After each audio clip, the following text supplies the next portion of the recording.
Okay, I think we should start. So welcome to the offline session of the Interdisciplinary Research Forum and the Global Diversities and Inequalities Research Center.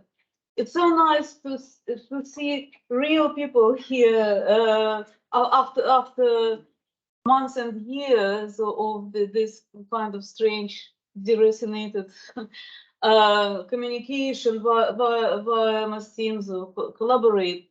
But it's not to say that we are not also welcoming people who joined us via MS Teams, and you will be able to listen to our presentations and ask questions at the end, please.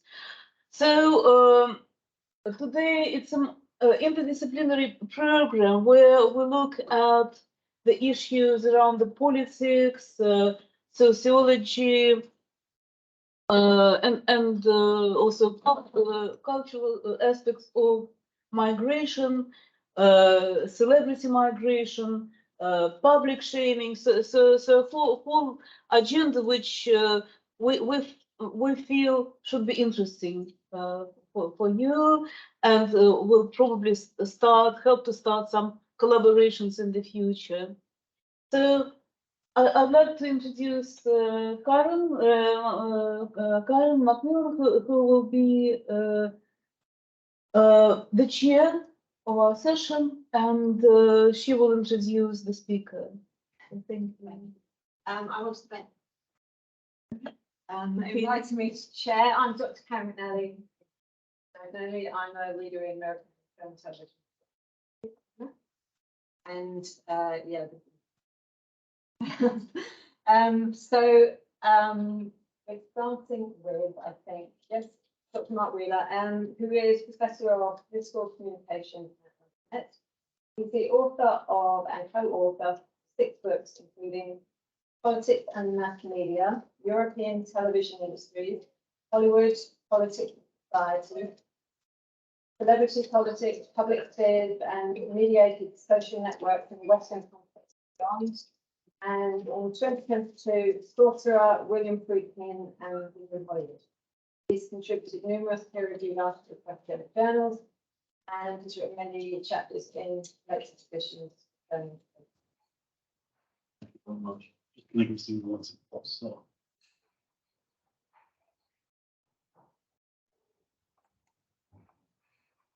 Where does the you just okay, thank you. Thank you. Okay, great. Thanks very much.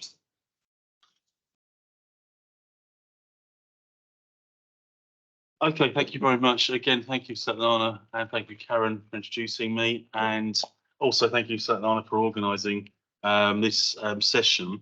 I'm probably slightly different from everybody else because I'm looking at celebrity politicians from a kind of historical position, and also looking at kind of different kind of typologies of celebrity politicians, ranging from, I suppose, the start of the 20th century through to the current day, although one could take celebrity politics back to, if you wanted to, or famous politics, or whatever you'd like to call it, to antiquity, and of course also the rise of modernity as well. So we also need to think a bit about, there is a historical continuum here, and also we need to think about the fact that there's also questions about also terminologies as well. For instance, what's the difference between fame and celebrity? There has been some arguments that one is rather more about achievement, and the other one is rather more about the kind of rise of information communications and mass media and so on and so forth. Of course, there are those people currently who are famous for being famous, i.e. the Kardashians, that kind of thing as well. So, but if we think about celebrity politics, as I say, there's kind of 3 broad areas I want to talk about. The rise of what one would describe as famous politicians. And that, again, I'm principally looking at the United States in terms of time here. Also, bear in mind, of course, we're looking at a much wider organisation of diaspora of celebrity and other kind of values as well in the other papers. The paper I've written, which is actually part of a book, is a chapter, actually looks more about also celebrity in the UK in terms of celebrity politics, and also in terms of some arguments about the global southern areas as well. So I just want to pre-warn you that I will be predominantly looking at America.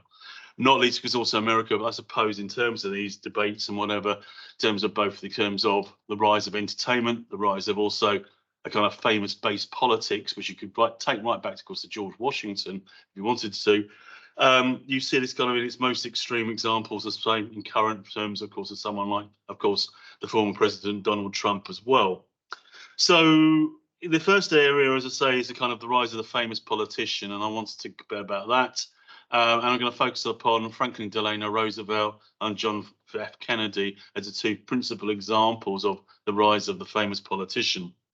The second area then is looking at the kind of nexus of entertainment and politics in terms of celebrity value and the rise of the celebrity politician and the utilisation in terms of academic work of what's called field theory, which goes from Pierre Bourdieu, which is the idea that you engage in a field of endeavour and you create a field of endeavour or a habitus and you utilise those ideas in terms of your other field which you move into. Principal examples, again, I'm using our American presidential and also gubernatorial figures such as Ronald Reagan, Arnold Schwarzenegger, and of course, most recently, Donald Trump as well. And a third area of celebrity engagement I'm talking about is celebrity activism. And we see this either in two kind of broad areas, the notion of people who become well known for their activities because of their activism, say human rights, anti-war, civil rights, and so on. And we also see that in terms of activities, in terms of celebrities giving voice to particular campaigns, whether it's celebrity humanitarianism, the Bonos of this world, and so on and so forth. And finally, trying to bring things together in terms of thinking in these three typologies is to think about what's called kind of the idea of parasocial behaviour. Why does celebrity engage first and foremost, and why are politicians interested in terms of that engagement, i.e. winning votes and winning, kind of also taking office and so on, and how also the celebrities who become involved in office, how they engage in terms of their political value and affairs as well. So this leads us into, as I say, the rise of famous politicians. And first of all, I suppose it's this whole idea of from fame to celebrity. And some writers try to distinguish between the two. Others say there isn't really any distinction. As I say, broadly, those who've decided the distinction is that you became famous because you achieved something. So again, you could take that back to antiquity, the Roman soldier marching, as I say, into Rome, receiving the so-called fasces and whatever. So you have that situation. Of course, something that played out, of course, when there was the march to Rome 100 years ago under the Italian fascist Benito Mussolini as well. So fame and achievement seem to have some sort of relationship, where celebrity, there's this argument, of course, you can be famous for being famous, and also celebrity also that we see celebrities having to engage, particularly in the 20th century, although you could take it back to, as a rise in modernity, with the utilisation of what the available media is. So in the 20th century, we moved from print media to radio to television, and now, of course, into the start of the 21st century, we've moved into the era of multimedia and specifically social media as being a major tool of celebrity politics and political engagement and political communication. So those are kind of, say, some of the broad principles. As also it's been pointed out, we need to take something of a historical approach, although inevitably I'm going to sort of skip forward many, many years.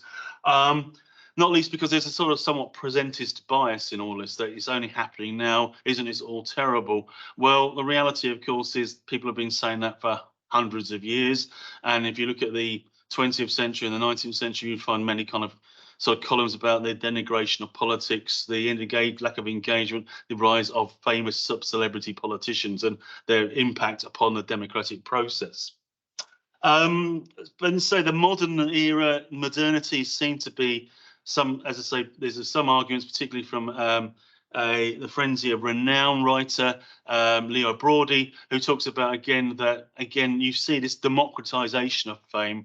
What previously had been the kind of in the power of, in terms of antiquity or in terms of feudalism, the kings, emperors, and so on, you start to see that writers, thinkers, people like Benjamin Franklin, particularly in the American Revolution, and others start to engage in terms of becoming well-known celebrities or famous figures as well, and also engaging in kind of politicians becoming, as I say, famed as well. As I mentioned to you, someone like George Washington, again, what he wins on battle, then he wins in terms of becoming the first American president.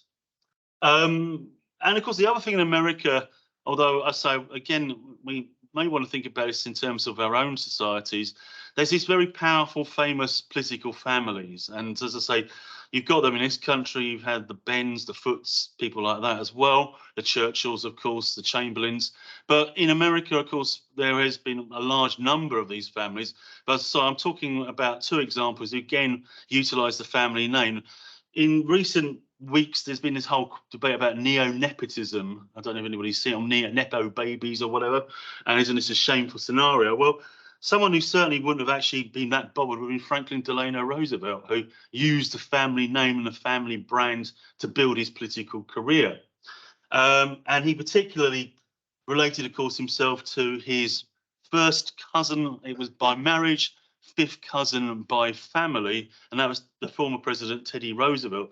I don't know if people know about Franklin Delano Roosevelt, but he married his cousin, Eleanor Roosevelt. And this was also not only a kind of marriage of kind of familial convenience, but also for FDR, it was also to get himself closer to Teddy Roosevelt as well in terms of kind of social and political proximity. There were two sides of the Roosevelt family. FDR was Hyde Park, I think Teddy was Oyster Bay. And again, they were kind of fairly distant, but they got closer in terms of when this marriage occurred as well. So certainly no problem there about neo-nepotism from Franklin Delano Roosevelt.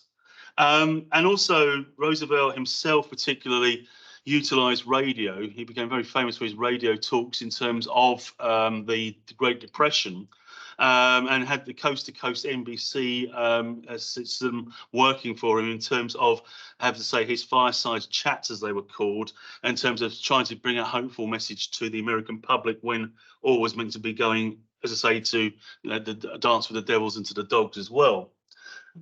He reiterated his skills as a leader, and he also particularly utilised his kind of actor skills, many people say. He told Orson Welles, there are two great actors here, you are one of them. And this a lot goes into another factor, which is also something that goes on in terms of famed politicos' health. If you know about Franklin Delano Roosevelt, at the age of 39, I think it was, no one's entirely sure what he contracted, but people believe it was polio. And it left him, despite the fact that he gave the appearance that he got the power back in his legs, it left him paralyzed for the rest of his life. And he would wear these extraordinary, horrible leg braces, and he would make sure that he was only getting off a car and into a building supported by one of his sons or supported by an aide or whatever. This, of course, was the days before the social media, and there were very few pictures. I think there's only a couple of pictures of him actually in a wheelchair. So he always wanted to present himself as being this sort of bountiful, healthful figure, although in reality his health was extremely poor, and he died, of course, at the age of 63 as well. And his sort of situation in terms of his acting ability in that was quite extraordinary, because he never had power in his legs ever again. So he had to use his upper body in terms of when he made speeches and oratory or whatever, in order to utilise his, as say, his ability to appear of this kind of figure of health and goodwill as well. So, the other figure in terms of this typology I'm talking about is John F. Kennedy. The Kennedy family were already well known, they're already famous for being entrepreneurs, being a big Irish Boston family. Joe Kennedy himself had political ambitions, which he rather screwed up by when he went and became the ambassador to the court of St. James's, supporting Adolf Hitler over Britain, and also as an Irishman hating the Brits basically as well.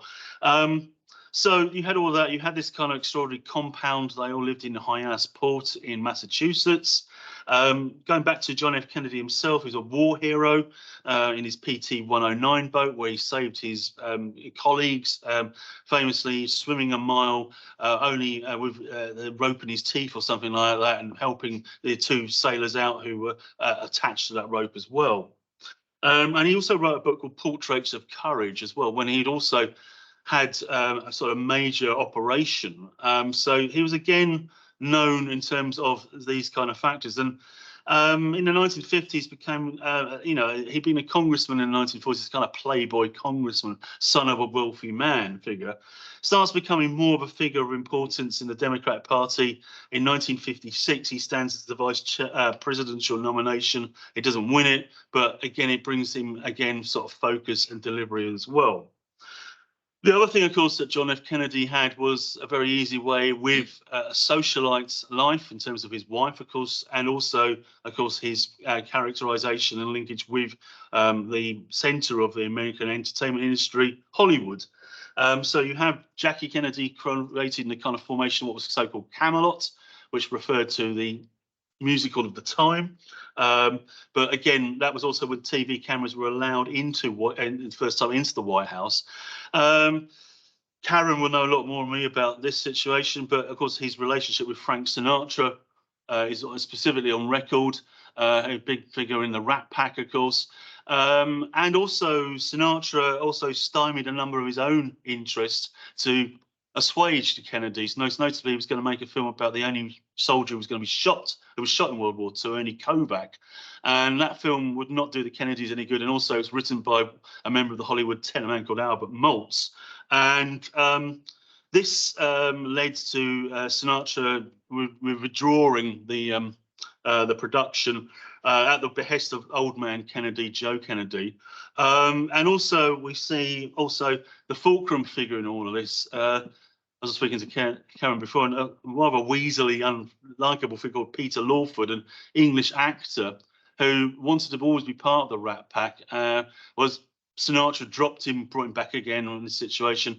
Of course, Lawford was at the fulcrum list because he was the brother-in-law of John F. Kennedy as well. So he was able to build up that kind of relationship, although ultimately all didn't end. It was one of those ones that didn't end terribly well. Now, as I say, Kennedy also has more and more stories that come out about him. Of course, we know that he was a philanderer, to put it mildly. One of his major philanderings was with Marilyn Monroe, but also with Sam Giancana's mistress. Sam Giancana, who you don't know, was one of the major figures in the Chicago mob. So there's this situation, and the Kennedys were always... The father had an affair with Gloria Swanson, who was a famous silent film actress who was later in Sunset Boulevard. And again, this appearance, I suppose, of vitality and also this appearance of healthy living and whatever was, again, something that the Kennedys works at. But John F. Kennedy was always a sickly figure. Even as a child, he'd had a number of illnesses that nearly killed him. So there's a certain irony here that one of the most famous things that Kennedy's remembered for in the 1960s, the great debates, and he looked great on TV, he looked attentive, he looked tanned, although some have argued the cortisone he was injected with made him slightly darker in terms of his tone. Against that, Richard Nixon looked like a man you wouldn't want to work with. He looked like a used car salesman. His 5 o'clock shadow came through. He had flu at the time, and he didn't take advice in terms of the makeup that was available. So again, you have this irony that if you look at John F. Kennedy, I'm talking about FDR, John F. Kennedy was a sort of walking train wreck of a man in terms of his health, even before obviously being assassinated. And there's even some argument that his back was so bad he had this brace on that the second bullet that finished him off, finished him off was actually the one that finished him off. He was stuck there because the brace on his body was such that he was stuck bolt upright, and that was the reason that occurred. Okay, so this other factor, this field theory idea, I'll just briefly introduce you to this idea that you have this idea of field migration, that you have this idea that how people work in one field of endeavour, particularly in terms of what we're talking about here, you see that they utilise their achievements and their values and whatever, and their cultural, political backgrounds in terms of this situation, in terms of their behaviour once they become moving from being celebrities to actual politicians. And we have in the second typography, the celebrity politician. Ronald Reagan was a great communicator, a man who always hit his marks. Of course, many people argued that this was the value of being a Warner Brothers contract player, but also they ignore the fact that he'd also worked for General Electric in the 50s and became a very skilled spokesperson. And Ronald Reagan also made a very famous speech in the Republican National Convention in 1964, which is known gloriously as the speech. And this was what kind of set him off in terms of becoming the governor of California, and then later on in 1980, the president as well.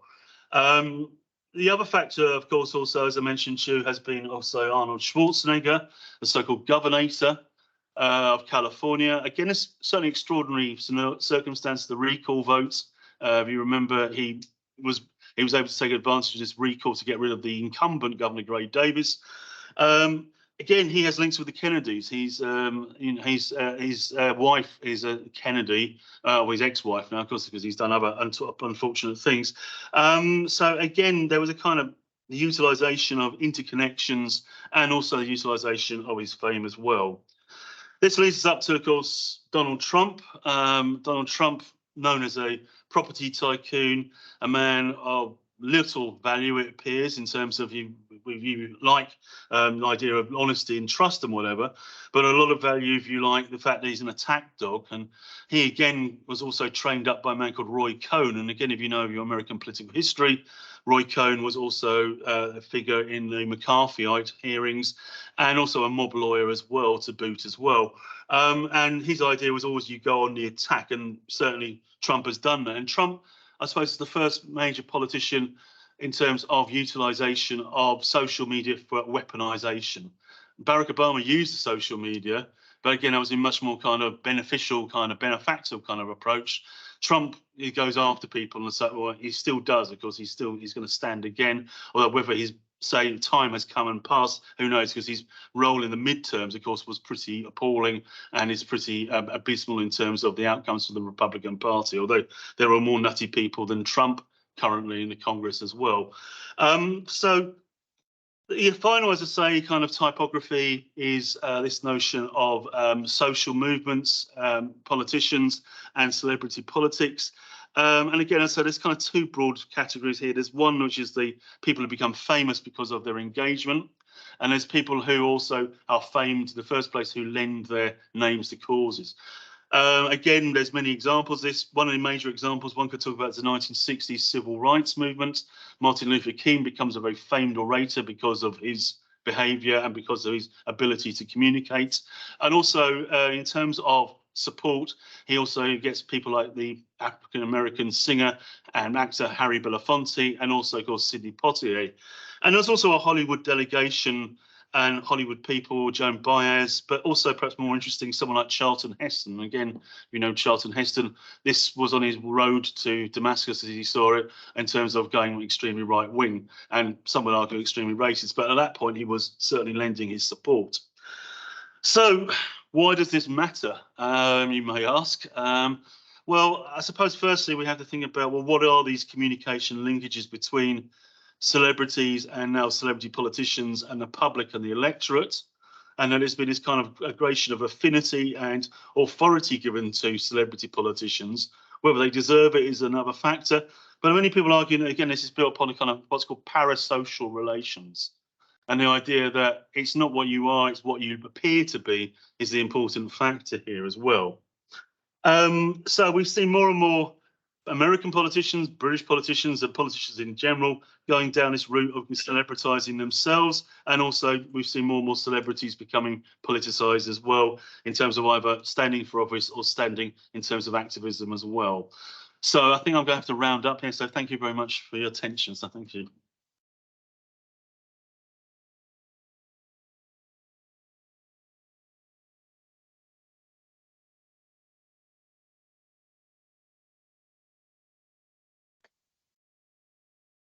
Next speaker is Dr. Ahmed Ali Ostwick, who is Associate Professor of Politics and International Relations at London Met, and a Marie Curie Fellow at Coventry University and German Global and Area Studies.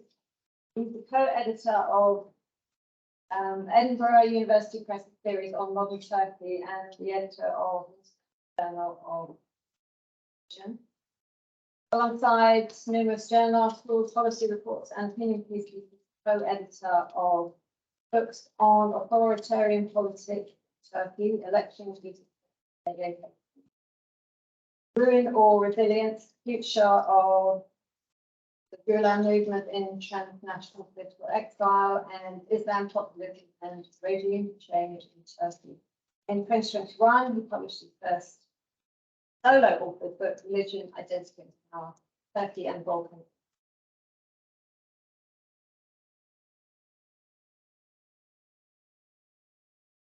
Hello, everyone. First of all, thank you so much, Svetlana, for organizing this conference. I'll try to take you from this very Anglo-American, really celebrity presentation to Turkey and to talk about some ordinary people. I mean, this is a part of my Marie Curie project. Like, I've been working about the new Turkeys, new diasporas in Europe and all around the world. But before that, I would like to give you a couple of historical backgrounds and some details of my research, because when I'm scrutinizing the contemporary media outlet, I realized that there has been a booming news regarding Turks are coming to Europe, but this is not the first time they are coming to Europe. Over the last century, for example, there are a couple of waves, and when I scrutinized the literature, I found 4 different waves. The first wave starting from 1960s, particularly the Turks becoming quite a cheap labor for the Europe to reconstruct the Europe after the Second World War. And in 1970s and 1980s were the very problematic shrinking conditions of Turkey in terms of political and socially. Most of the leftists, Alevis and the Kurds trying to escape from Turkey and trying to find some peaceful environments outside of Turkey. 1990s is the difficult times for Turkey when the civil war between PKK and the Turkish state has been erupted, and the Kurds found themselves to be in Europe. It's much more safer than in Turkey. But after, with the beginning of the new millennium, with the authoritarian term of the current Recep Tayyip Erdogan's AKP regime, many different individuals, including celebrities and ordinary people, trying to escape from Turkey for many different reasons. So my research is mostly focused on this 4th wave, actually. Over the last 2 decades, Turkey has been run one single party government, but this government has always been trying to create different kind of coalitions, informal and unconventional coalitions. The AKP's journeys of Turkey started as a kind of a dream, because after the 9/11, Turkey is a Muslim majoritarian country, but constitutionally secular, quote-unquote, democratic country, could be an example how Islam can be compatible with democracy, contemporary democracy. So AKP has started this way as a kind of a Europeanization and the liberalization of the country with different kind of coalition partners. These coalition partners are indeed quite informal coalition partners, because they were like a single party government within the parliament, but within the society, within the corridors of politics and the corridors of power, they created different type of coalitions with liberals, with pro-EU intellectuals, with one of the giant contemporary Islamic movements such as the Gülen movement. They created different kind of coalitions. But starting from 2010, AKP trying to convert itself as an authoritarian regime.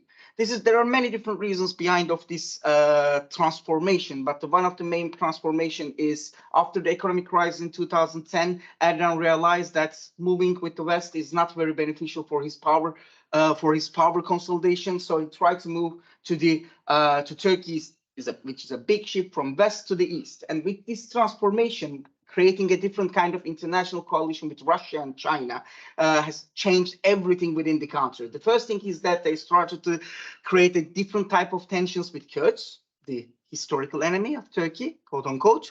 The second one is that they mostly based on interests, but based on different reasons, they tried to compete and started a different kind of a war with the Gülen movements. And then it started a different type of tension with the liberals, so on and so forth. These different vertical and horizontal tensions ended up with a coup attempt. And after the coup attempt, most of the individuals with many different reasons trying to leave the country, and we saw the 4th wave of migration. And this is a kind of an exodus from Turkey.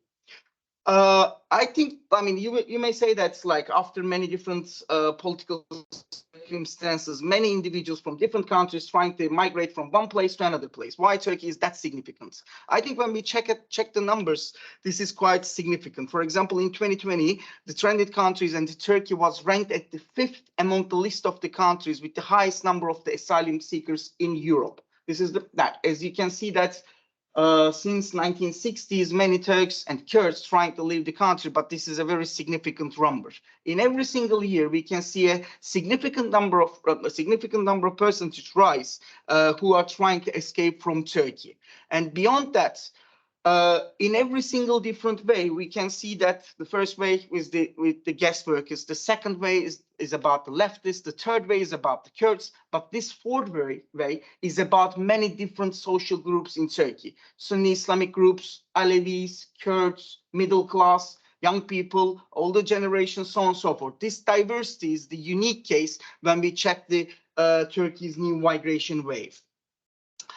And also, for the previous times, there were some certain routes, and illegality is not that high. But in this time, we can see many different illegal ways to move. For my research, what I saw, 5 different ways of leaving country. The first one is that mostly some of the Gülen movement members are doing that, passing the river with boats or without boats. And they found themselves in Greece, and then they trying to escape to the European countries. This is the first way. The second way is that I'm using this the Balkan countries as a Trumpland country, because there is a visa-free agreement between most of the Balkan countries and Turkey. Most of the individuals trying to find different ways to go to the Balkan countries, such as North Macedonia. And they established a business for £1,000, and they get a residence permit card. And with that residence permit card, they are easily moving to Germany, and they ask asylum. This is the second way. The third way is that student visa. I mean, they're trying to get student visas, not for the UK, it's quite difficult, but some European countries, such as Sweden, such as France, after their student visa, they ask an asylum. This is another way.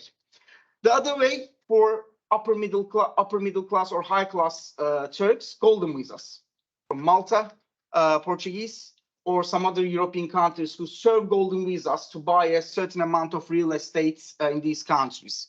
The other one is that no visa countries, not moving to the west, but going to the east and stay from these eastern countries for a while, and then come back to the European countries as an asylum seeker. These are the new ways that the Turkish individuals has been using within this fourth way. There are many reasons for that, because after the coup attempt, most of the European countries being their visa conditions much more difficult, so they found different ways to leave the country. The other thing is that after the coup attempt, around the 1 million individuals' passport has been confiscated, so these individuals found some illegal ways to leave the country.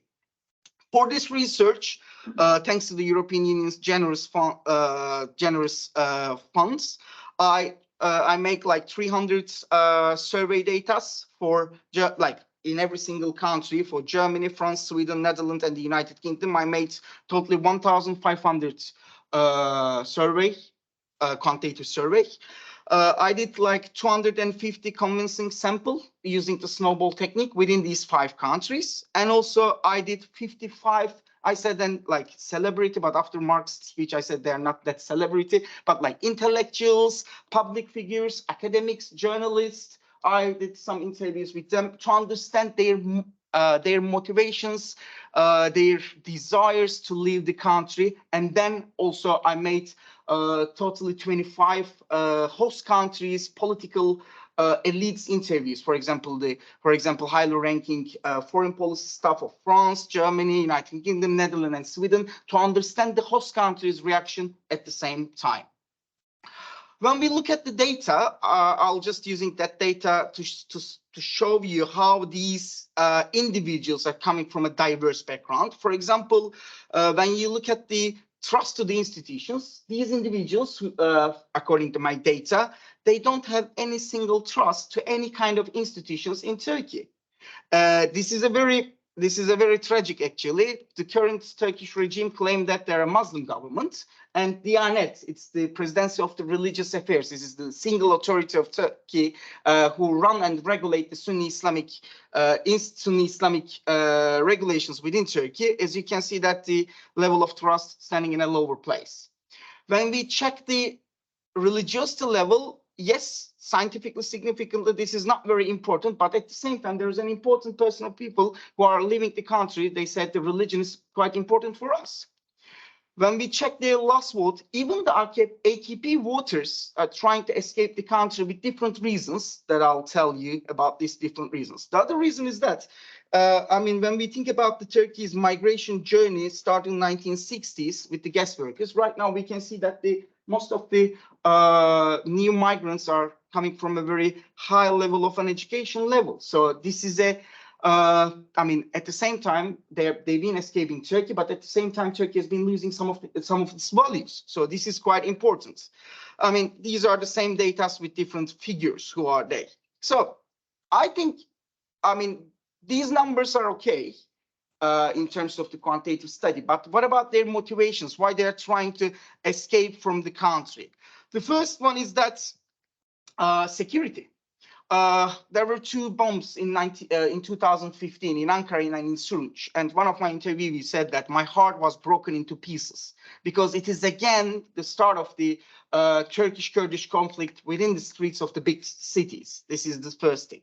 The second thing is that, I mean, Turkey has been always a polarized country. For example, the leftist, right wings, or the Kurds, Turks, Alevis, Sunnis. But now the polarization level is too high. And what I realized that in my interviews, in 250 interviews, the level of polarization is very high, particularly the individuals who are younger than 40 didn't see any kind of hope within the Turkey due to the polarization.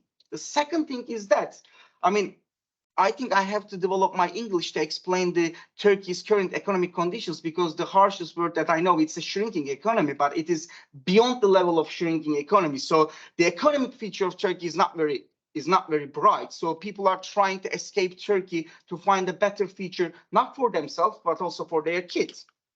The second thing is that, I mean, particularly during the election periods, Erdogan, like in terms of Gramsci and Agamben, trying to create an exceptional leadership. Therefore, he's been creating an exceptional situations and trying to solve these situations in an exceptional conditions. This means that every single election you will see several bombs, several quote-unquote terrorist attacks within the big cities of Turkey. So the other thing is that human security and conflict. Now Turkey has been like around 4.5 Syrian migrants in its territories, and most of the secular and middle class individuals feel that these Syrian refugees will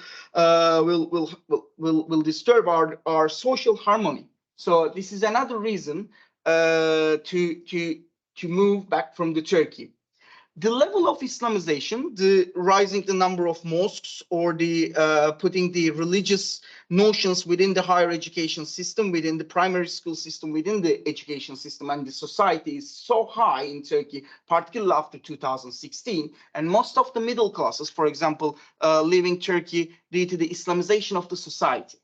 I wouldn't mean the Islamization is a kind of an Iranian type of an Islamization, but this Islamization is, on the one hand, is very neoliberal. On the other hand, is quite banal Islamization, because if you became and symbolically Islamize yourself, this means that you can reach the power resources easily within the state and outside of the states.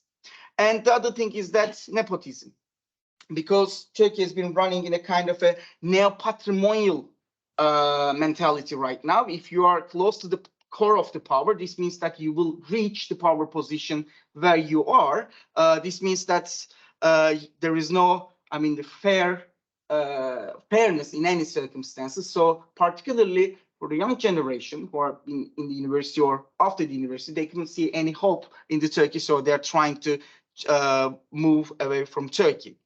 What about the public figures? I mean, currently, when I was in the university, there was a newspaper which is called Radical 2. This is the only Sunday newspaper, and you can read many intellectuals within this newspaper. They are mostly left-wing or left-wing liberals.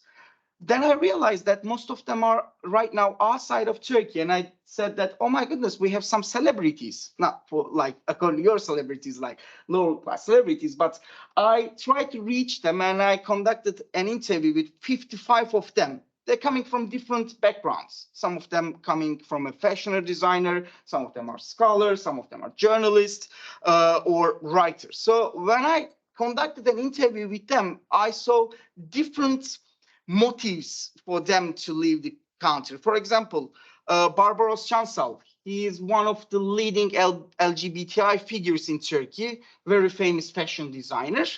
And he said that, I mean, I'm doing a world-class thing, but for what? For this society, for this government, for this state. So I don't want to stay within this country, and I would like to go do my job outside of my country. So, for example, Engin Sustan, one of the signatories of the academics fees for petition, he said that he didn't want a political asylum because when he compared, he has a Kurdish background, by the way, when he compared his situation to comparing 1980s, 1990s, he didn't want a political asylum, but he said that as a scholar, as a Kurdish scholar, I can't express my ideas in the Turkish universities. Therefore, I found myself outside of Turkey. Can Dündar could be one of the most famous journalists in Turkey in many ways. And his passport has been confiscated. He stayed in jail around 6 months, and now he's in Berlin. He said, yes, I'm fine in Berlin, but he has a different view. For example, he said that whenever they invited me for a conference, they asked me that I have to say negative things about Turkey or Erdogan. If the regime will change, I know that the German government will not keep me in here anymore because I'm not a useful tool for them. So this is another point of view. For example, Hayko Bağdat, I didn't put that code over here, but Hayko Bağdat is an Armenian background. And he said, I mean, I have two options, and he's been getting many different targets in Turkey. And he said to me, I have two options, to go to France or to go to Germany. And I checked for the security of the countries, and I decided to go to Germany because I believe that the German state can protect me much more better than the French state because they know how to deal with the Turkish intelligence service. Because currently we have been experiencing a huge amount of transnational repression just to hunt these celebrities. Also, this is another practice for that. Homeland perspective. I mean, within this new Turkey's new diasporas, Turkey has been dividing its diasporas as a good and bad diasporas. What does it mean, good and bad diasporas? If you are with the regime, this means that you are a good diaspora. I mean, every single doors of the embassy or the transnational apparatus of Turkey in the UK or in Europe or all around the world, you can easily reach the resources. But you're a bad diaspora, it is so easy for you to lose your passport or you not to get any services with the Turkish transnational state apparatuses. The other one is that Turkey's diaspora engagement. I was invited by the Swedish intelligence service 2 weeks ago to present some of my Swedish-based research. You can realize that in every single embassy in Sweden, it was the same in Edinburgh, in London, you will see that the anti-Western rhetoric in the Turkish embassies. This is also a new practice. This also creates this good and bad diaspora and consolidate the good diaspora under one particular umbrella. I talked a little bit about the transnational authoritarianism, but when we look at the literature, Turkey has been getting some, not advisors, but getting some examples from the case of Russia, Azerbaijan, Kazakhstan, who has been implementing transnational repression activities, not escaping some of the Gülenist members or not confiscating the passport, but also some new tactics. For example, one of the Gülenist leaders or the big brothers live in London, but his relatives in Istanbul, they put his relatives to prison and asked him to come back to Turkey to save them. So this is a new practice for Turkey, and they've been working about Interpol, and also they've been using most of the transnational, Turkish-oriented transnational state apparatuses. For example, Turkey has been running mosques more than 98 different countries. In the UK, they have 7 countries, but in Germany, they have 1,500 mosques This means that more than 3,000 imams. And what we saw that, for example, German reports, these imams are being collaborating with the Turkish intelligence service, and they're spying who are the member of good diaspora or who are the member of bad diaspora. So, and also Turkey has been supporting some gangs and some militant organizations, particularly in Germany, to make some of the transnational repression activities. For example, one of the famous pro-Gülenist journalist, Ahmet Dönmez, was beaten in the streets of Stockholm and stayed like 2 weeks in the coma. And this, I mean, gang organizations funded by the Turkish government in Germany. So this is quite a new stuff. So, I mean, with all of these issues, when I talk with the members of the, for example, the Gülen movement, they feeling hopeless and despaired about the Turkey's future. They can't see any bright future for themselves in Turkey, and this means that they will be a real diaspora in the midterm. When we check the members of the Academics for Peace who are against the conflict between Kurds and Turks, they are mostly an individual. They are not living in a community life, so they've been struggling to survive in the European countries because their educations are not very valid to conduct their academic jobs in Europe. So they are in a very different situations, and also being in an exile and transnational repression feel an constant insecurity for most of the anti-AKP groups such as Gülen movements. They can't feel themselves secure even in the streets of Europe because of the transnational repression. And also what we saw that due to the Turkey's transnational apparatus, we have been seeing that important conflicts, particularly with the Kurds in the streets of Stockholm, Berlin, or even in London, in northern London. So what about the hostland perspective?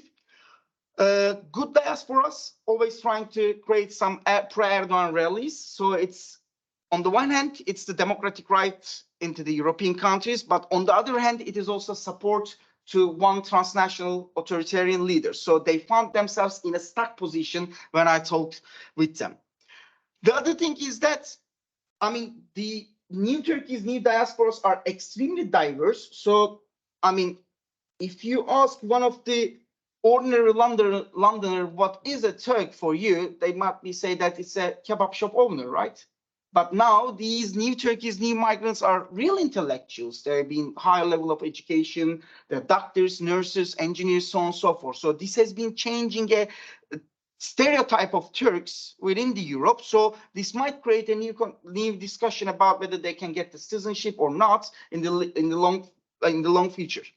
The other thing is that because of these spying imam and pushing the boundaries of serving to the Muslims of the Turkish imams, creating a different reactions for the host countries. For example, after 2017, Macron realized that the Turkish mosques is not only doing a spying activities, but also involving corruption. And he said, okay, I don't want the Turks anymore in here. I don't want any Muslim groups in my country. I am very keen to create a French type of Islam. I'm really wondering that how he could do that. But I mean, we can do that kind of irrational reactions from the leaders of the European countries. The other thing is that with the increasing of the right-wing political views in Europe, mostly, Turks also became another hated object for the right-wing political groups, and we can see some rallies in Austria, in Germany, Turks out. So, as a conclusion, I mean, from my point of view, we are within this third wave, and this third wave of migration is not over yet, because it seems that in 106 days there will be new general election, and it's highly possible that Erdogan will get the election one more time. This means that the economy will be in a difficult situation, the authoritarianism will increase, so we will see that new migration again. But within this new migration, the first thing, when I talk with the host countries' political actors, there is a lack of understanding who are these new Turks, and there's a lack of integration because of the Europe's domestic problems. So within these circumstances, I think there is a new study is needed to understand how to integrate these Turks within the system. So I think even though my Marie Curie will end soon, I think much more research is needed to understand this kind of, I'm not asking any money, I'm fed up with this project, but like a much more research is needed because it's an ongoing process, and I really wonder what can happen with this new Turks who are coming from Anatolia, from a different background to the streets of Europe. Thank you so much.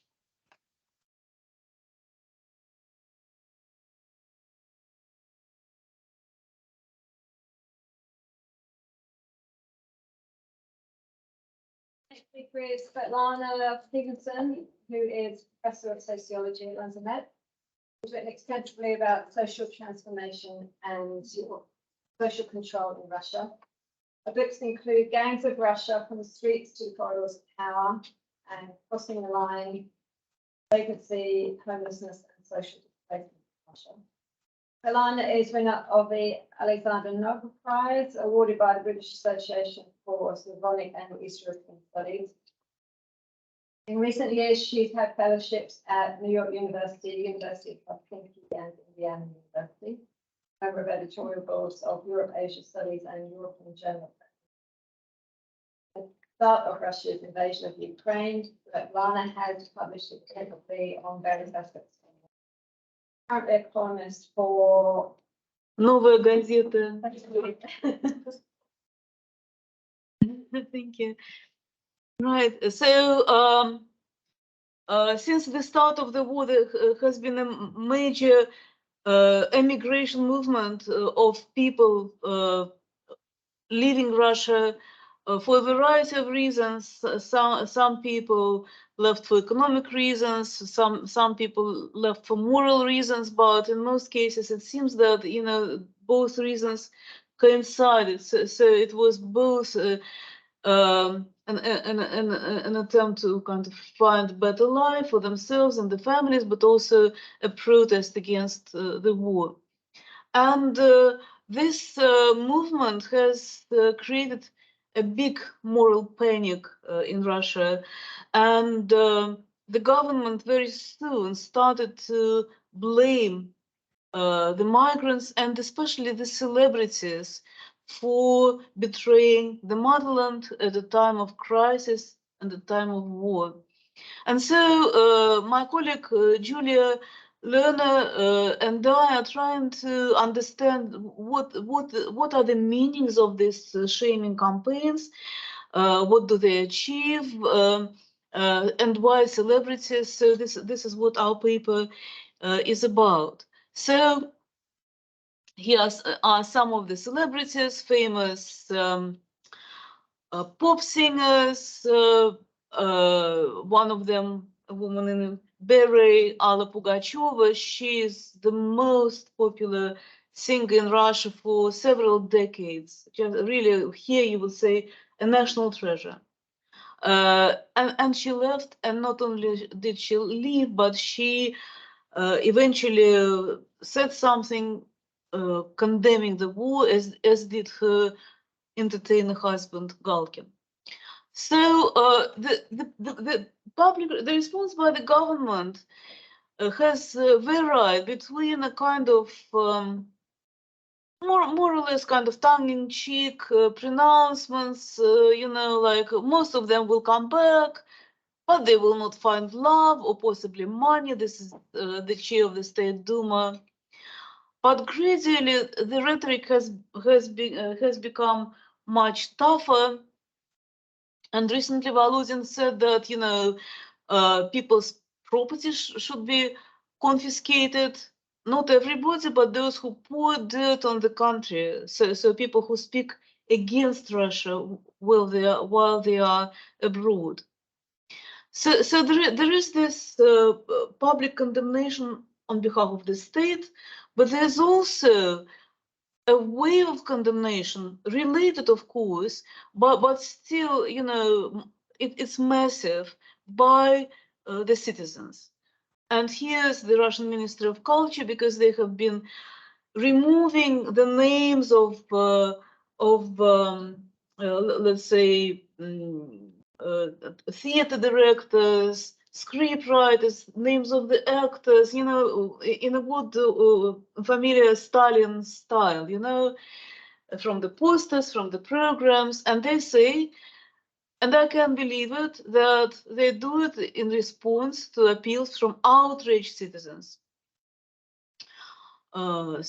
This request originates primarily in our society, and we cannot and should not ignore it.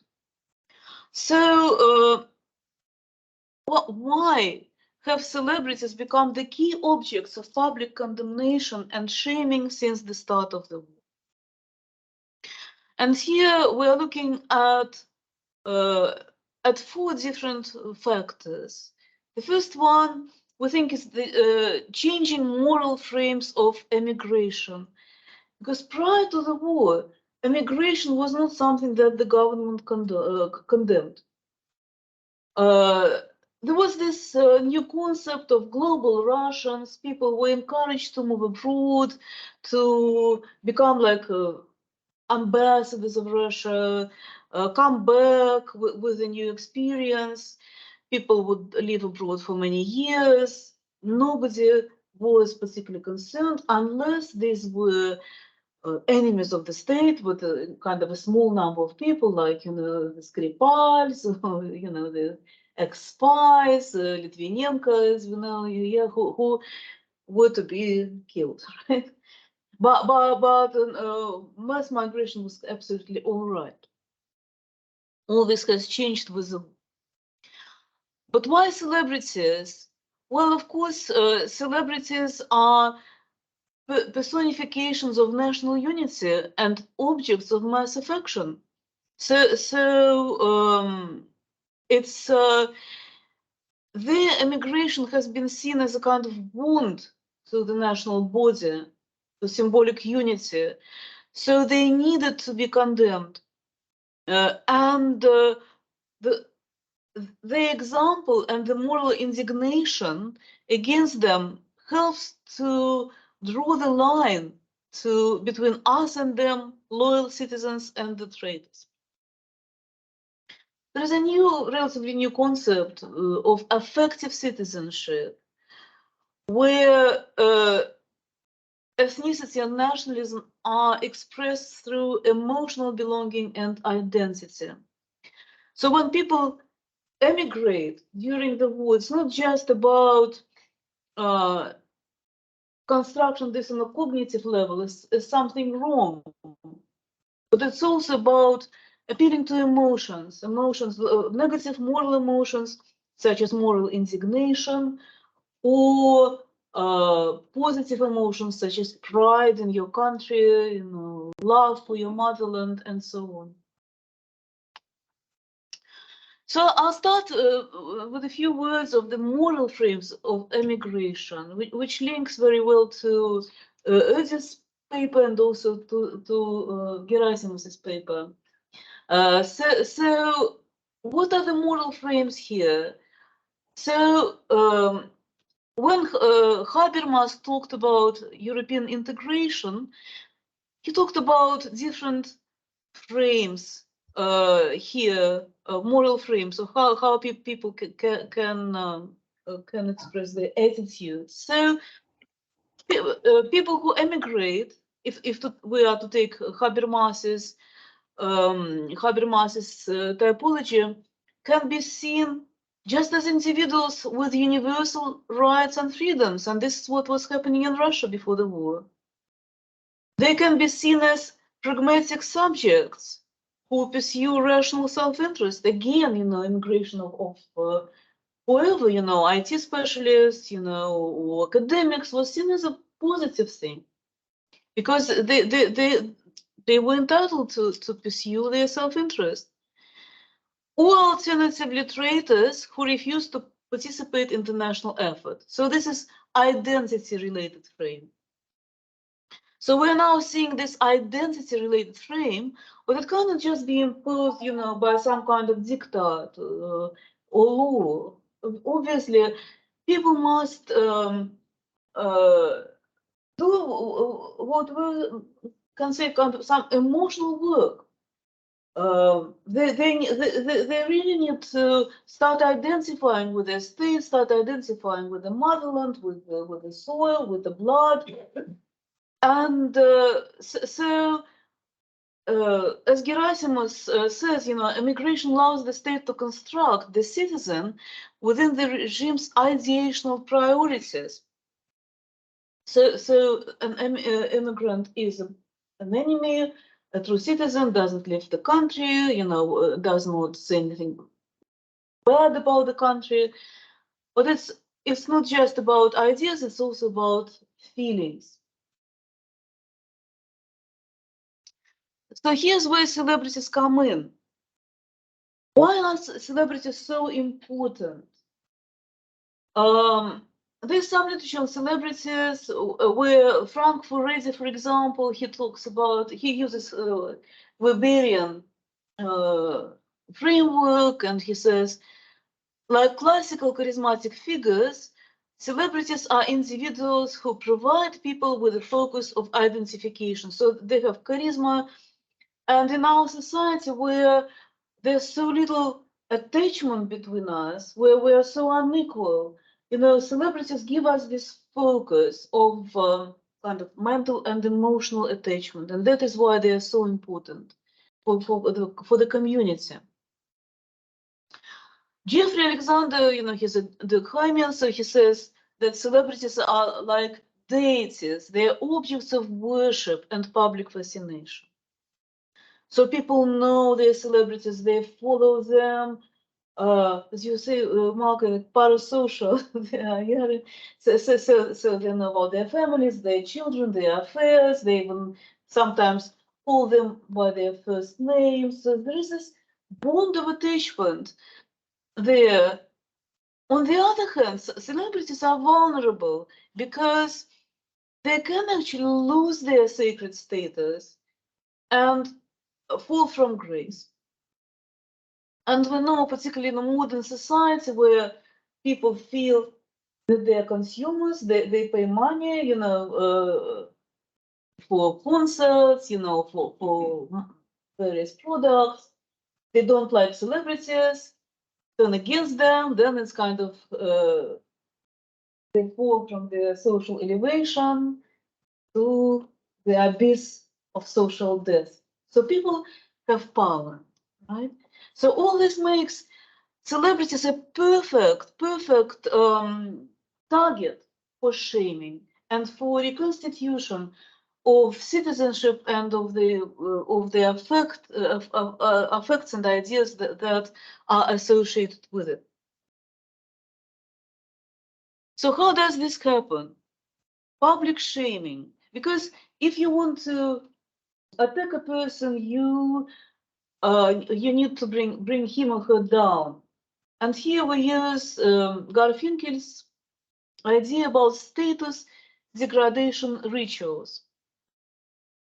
Now, Garfinkel wrote an article about conditions for successful status degradation rituals during McCarthy's times, because he just tried to understand what was going on with all this public shaming, of suspected communists. And he came up with some ideas about this process. So what is happening is that people's ideas have to be presented as accidental. So like if they have high status or fame, this is all kind of undeserved. Their true nature is unmasked, revealing, as Garfinkel says, what he is now is what, after all, he was all along. So a person is stripped of everything good people knew about him or her. The audience unites in moral indignation, attributes malicious motives to the behavior, condemns the perpetrator's whole character, and demands sanctions. And on this picture, you can see a kind of typical dynamic where there is the active accuser, this woman, then there is this audience, some are more lukewarm, some are joining in, and the person's social status is destroyed. Now, Yulia and I analyzed social media posts which accompanied YouTube videos where emigration of celebrities from Russia was discussed. And we found some themes which actually very much confirmed what Garfinkel kind of argued about the key components of public shaming. People's true identities are unmasked in the process. Those people who are the true patriots, their effective citizenship is reaffirmed. And these are some extracts from these comments. You can see people who left are not really Russian. They are not with us in mind and soul. They are working for the West, right? Let them go. We need leaders with a completely different ideology aimed at our people, promoting the moral values of marriage, family, honesty, love. There is also this very common discourse about people who are, again, the true face has been revealed. They were always like this, and now we see who they really are. So, and then again, this affective part, the motherland is a part of the soul, like a mother, like a child. When you betray her, there is emptiness in your soul. And then there is this idea of infection, which is, if you remember from Mary Douglas, this is a kind of very common in these situations, you know, infection, pollution. We will cope with this infection. There are many of us. We are Russia. We are all together. So there is a kind of border drawn around the national community, and these traitors are expunged. Malicious motives. None of the commentators, well, and I'm talking about people who participate in public shaming, not those who think that migration is absolutely fine, and these are heroes who express their disagreement. So this is a kind of patriotic camp. None of them accept that there are any good reasons for people to move abroad. And do not accept that people have moved because they disagree with the war. This is never accepted. They want abroad to save their money. They don't have moral values. They do what suits them best. It's all, you know, it's malicious motives, mostly about instrumental, material, pragmatic reasons. And this again this is about the people who were objects of love. That was quite astonishing, you know, like these were idols, you know, I'm talking about famous singers, famous comedians, you know, millions of people were their fans. And we thought, well, maybe, you know, they will help to change public opinion. No, the former fans turned against them with vengeance because they felt betrayed, because these people abandoned them, you know, kind of there's a rupture of the bonds of affection, of loyalties, so they're just the enemies, full stop. What are the suggestions? What should be done about them? So sanctions are suggested: commercial boycott, mob justice, and legal punishment. So now people they understand that they are the consumers, so they have some power. So declare boycott, not a copy, don't watch, don't attend, don't let them back. They will not be able to go outside. We will make sure. This is kind of mob justice implications. And then there is this kind of thing that the state should help us, should protect us, and also deprive them of Russian citizenship. What's also interesting is that there are hopes for national purification and renewal. the people feel that this is the moment which is pregnant with the possibility of revival of Russia, that people will be empowered, that this kind of crooked celebrity figures will not come back, and life will be wonderful. We will have new young people who will be the new celebrities. There will be this replacement. Some people also hoping, that they themselves will get more opportunities and so on. But a common motive is the cleansing of the air. Since so many comments, cleansing of the air, cleansing, the air became cleaner. I wish they do not come back and, pollute us again. The celebrities, so Galkin, Urgan, they are comedians, the rest of the glamour squad are saving their money, real estate in other countries. Everything that they earned in Russia, let them stay there. The air became cleaner without them. So very violent propositions.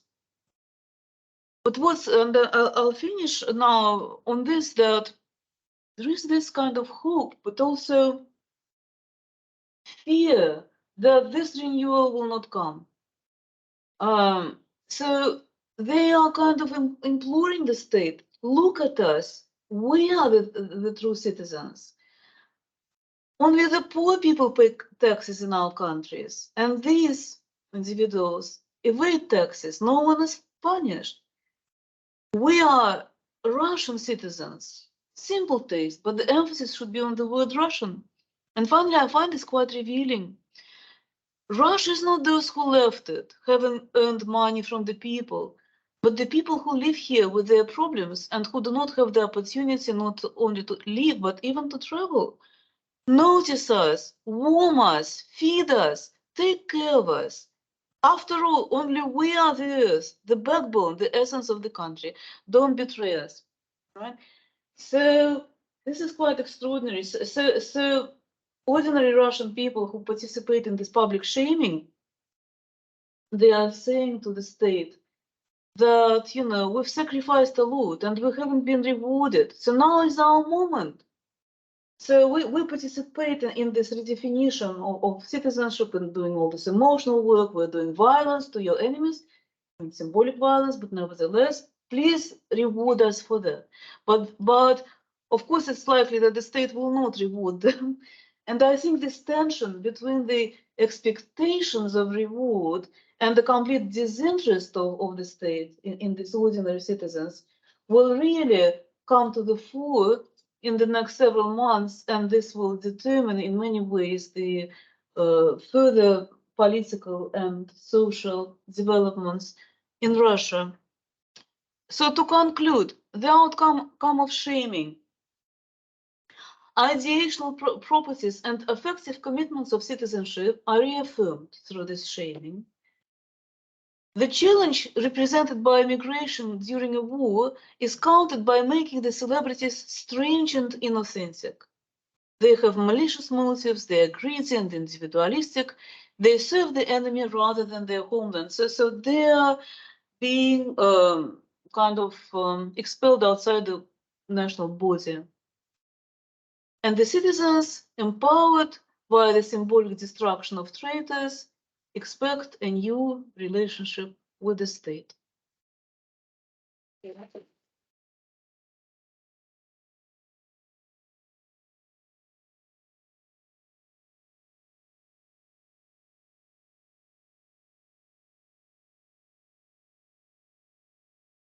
Final speaker is Rasmus, is senior lecturer in international relations at the University of Glasgow. Works on international and broader global south, focus on migrants. The author of The Politics of Migration in Modern Egypt, Strategies for Regime Survival, 2020 Distinguished Book Award by the International Studies Association. And in 2021, published Migration Diplomacy in the Middle East and North Africa. Rasmus is currently principal investigator for 5-year European Research Starting Grant Project on Migration Diplomacy.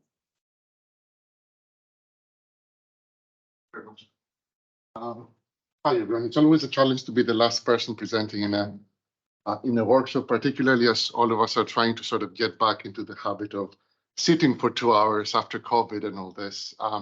Also probably because the coffee sort of like smells like are coming at you and are beckoning at you for tasting that. So thank you in advance for your patience for a few more minutes. For me, it's a particular challenge to present this after 2 excellent presentations, 3 actually excellent presentations. And I know Erdi asked for no more money for research, but there's 2 reasons I think why he should be given a bit more money, given on what he said. One thing that struck me from both of these presentations is how you could change Russia and Turkey with a number of other countries in the global south, and essentially the presentation will remain the same. If you're working on Asian politics, China, for instance, Central Asian states, Eritrea in sub-Saharan Africa, Cuba, for me in the Middle East, Iraq, Egypt, all of these states are going through these same kind of issues with their citizens that are trying to emigrate, that have managed to emigrate, that are trying to come back. If you go back in time, we're talking about the Soviet Union, of course, we're talking about Libya under Gaddafi that would hunt down and assassinate dissenters. So that's one of the 2 surprising things about these presentations, how much these findings travel across time and across space. The second part, and this is where hopefully I'll come in with my quick presentation, is that for a number of years we lacked the theoretical tools to make sense of all of this, essentially. So this is what I'll present today. So my question is essentially, if we take a step back and we look at autocracies more generally, right, and how they respond to migration, to cross-border mobility, what you see in the literature is that for a number of decades, we looked at this through the prism of security and securitization.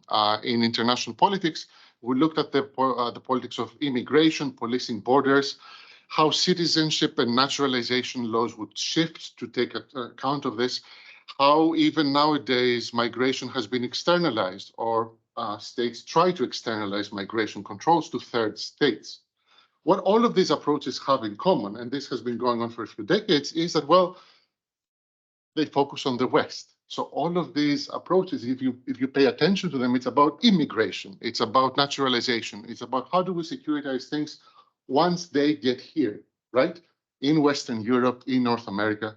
And we forget the other side of this equation, which is, well, the non-West. So I argue with Fiona Adamson in a piece we published a few years ago that traditionally all this literature on migration and security tends to prioritize liberal Western states and immigration policy making at the expense of everything else.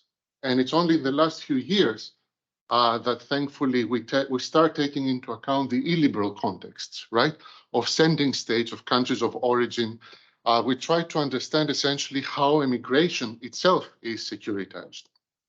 And building on work by Erdi, Dana Moss, Heather Shaw, Adamson, and others, we also try to look not only at the securitization of emigration, but at the securitization of diasporas. So not only how do we securitize people try to leave a country, but also how do we deal with people that have moved abroad?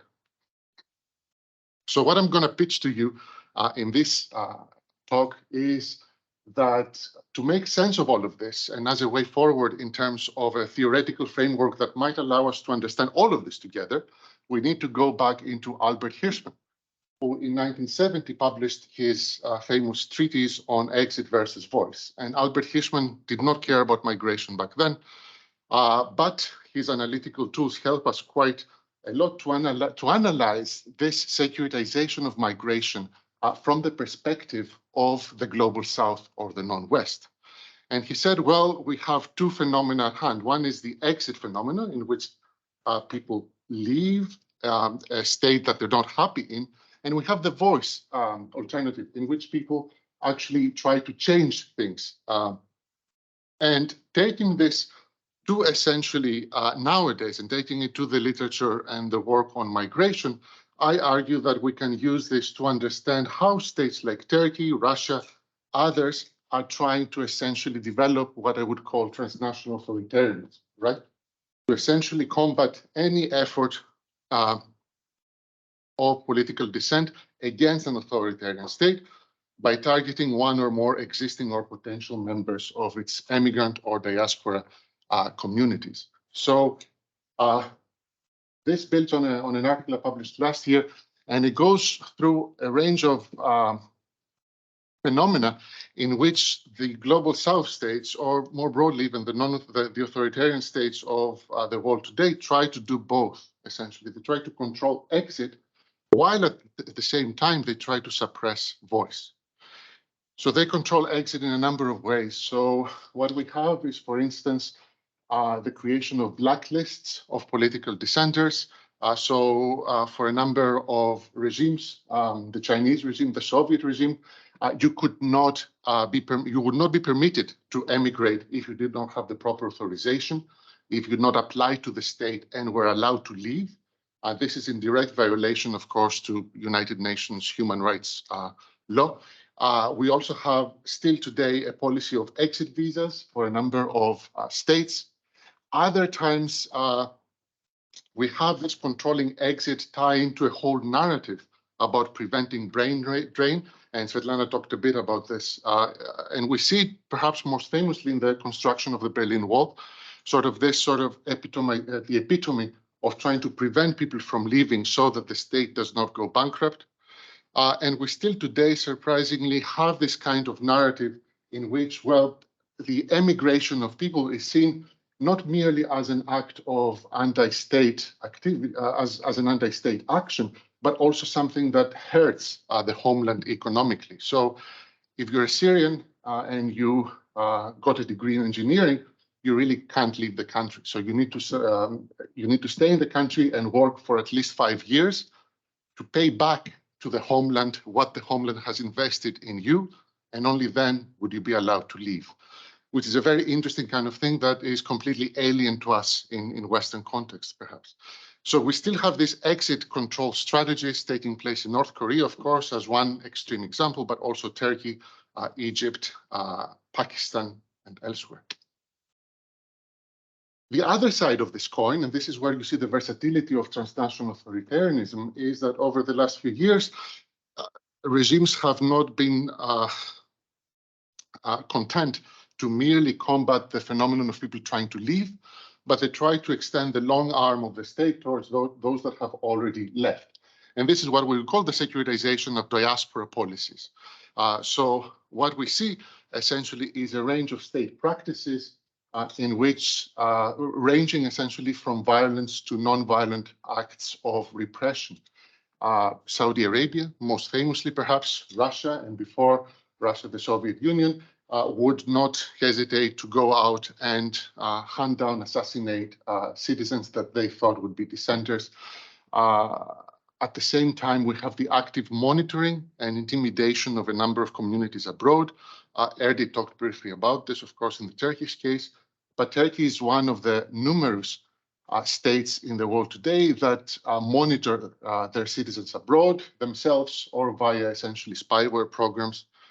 And of course, what hasn't been so researched and deserves some more attention is interstate cooperation here.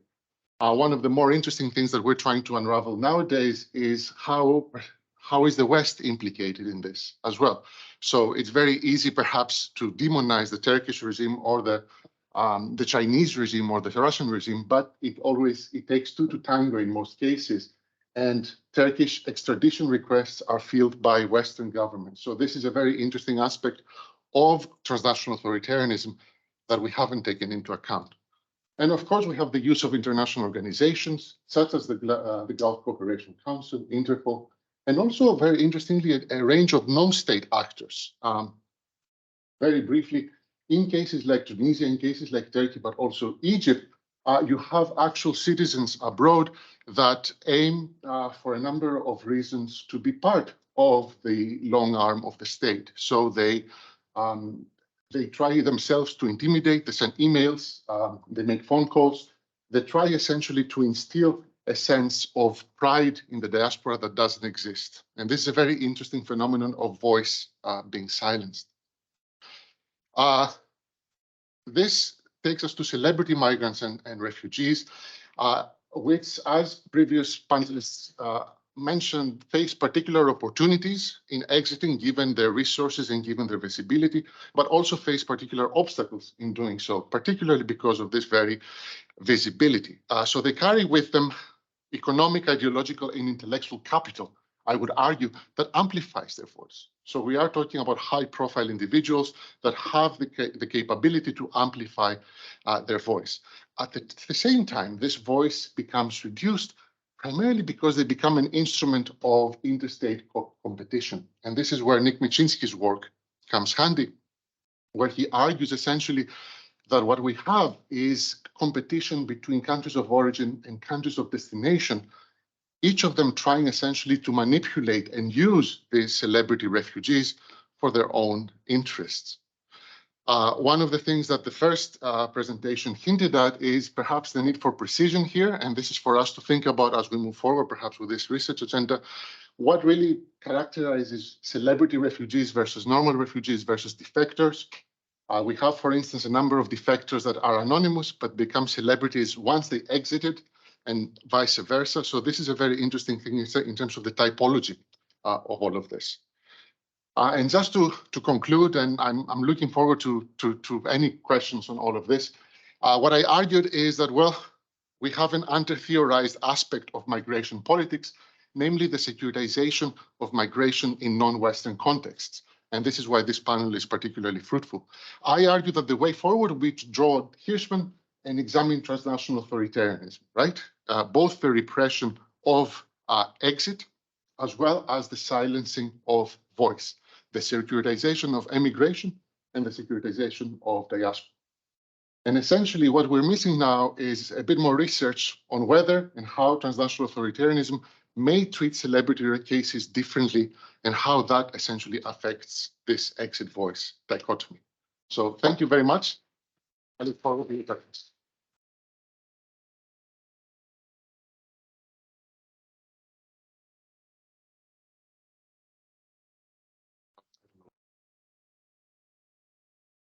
Yeah, fix it. Everyone, well, as panel, so we're going to talk a little bit.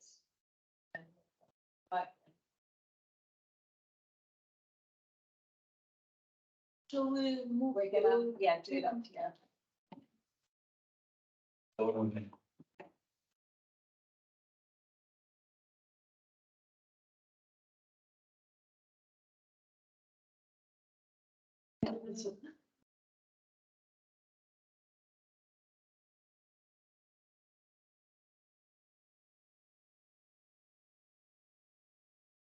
Okay, so I think, as I said, there's a lot of diversity here in the subject, the internationalism of this panel.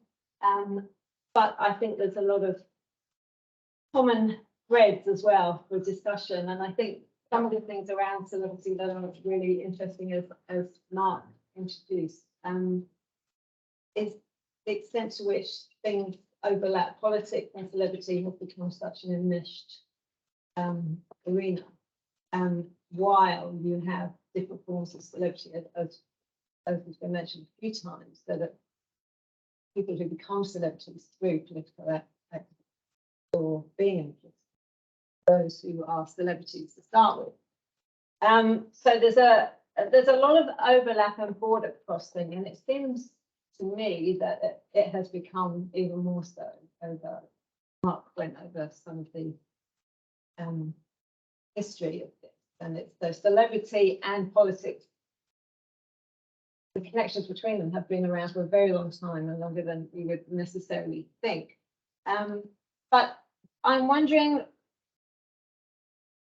how you see these connections working in the future. We seem to be in a period now where there's it's become more enmeshed, and we see this in various contexts, and for a number of reasons. Social media, not least of which, enabled people to become celebrities for very little reason, that would seem, and politicians are becoming more celebrity-like. So is it simply now that it's become in every culture, really, part of political culture, or do you see any way back from this? Is it likely to become less connected or less obviously connected, or are we now beyond the point of no return?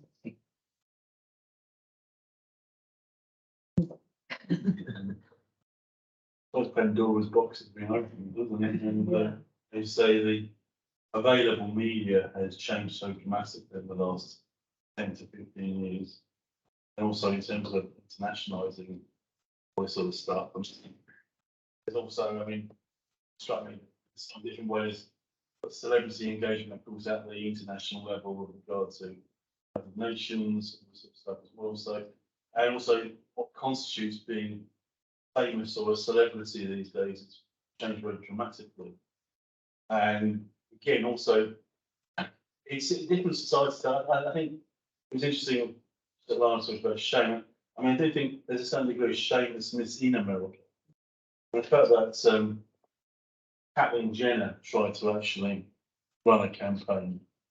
We kind of go, well, if everything in your background is a wise idea. It didn't work very well either. So there is, I mean, also maybe there isn't a thing in America. They've had so much of Trump now that they just, you know, that's always going to be another factor in all this situation.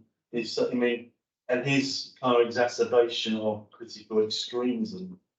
Again, I mean, I've kind of changed the attitude a bit. When I wrote the book about 10 years ago, I thought celebrity engagement actually was quite a good thing. And when it enhanced democratisation, and you had people like Obama around then, and he seemed to be somebody who generally had an engagement with all this sort of social media, as it then was.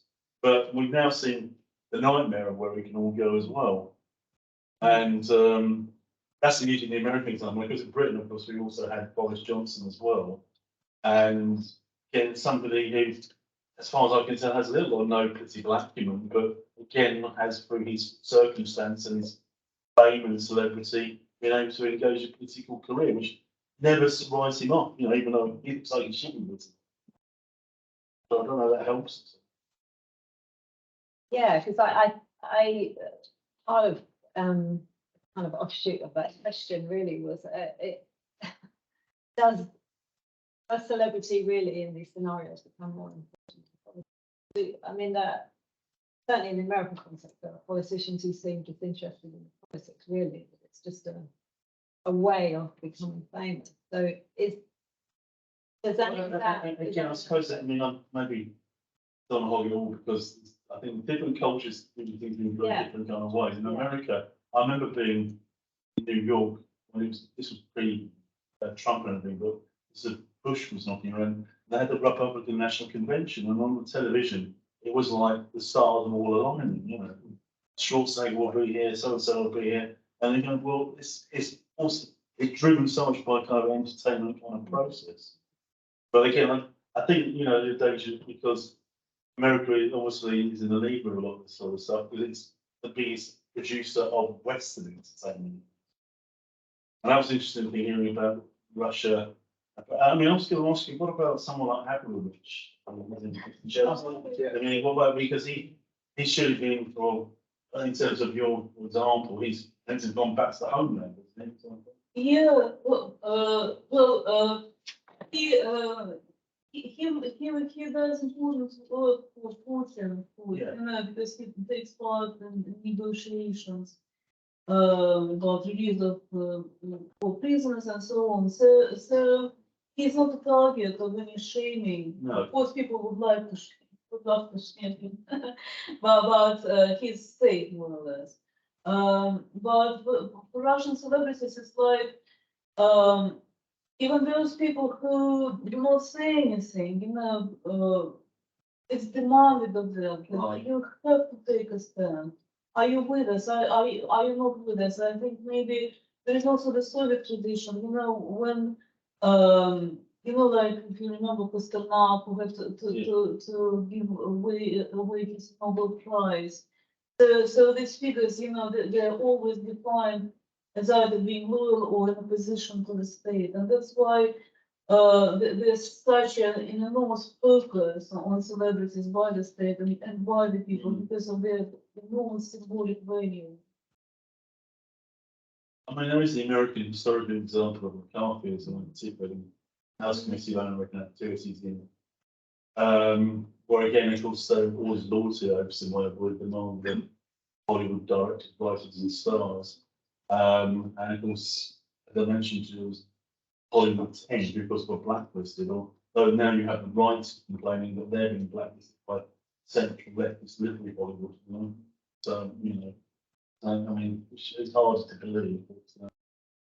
Could I jump in? So very good to say that it goes back to your first point, Mark, that how new is this phenomenon, right?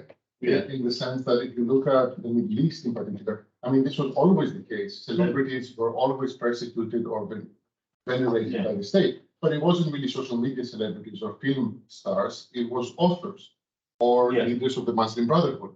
Or it was religious. So I think the nature of celebrity changes over time. Yeah. But this is a constant theme across history. So I don't think it's I mean, I think it's interesting what you said about public intellectuals as well, in different cultures being much more venerated than certain Western cultures. There's a question from the audience as well, if you want to take that. I think there was a question from, I'm assuming it's Julia. My Hebrew is pretty poor, so sorry for that.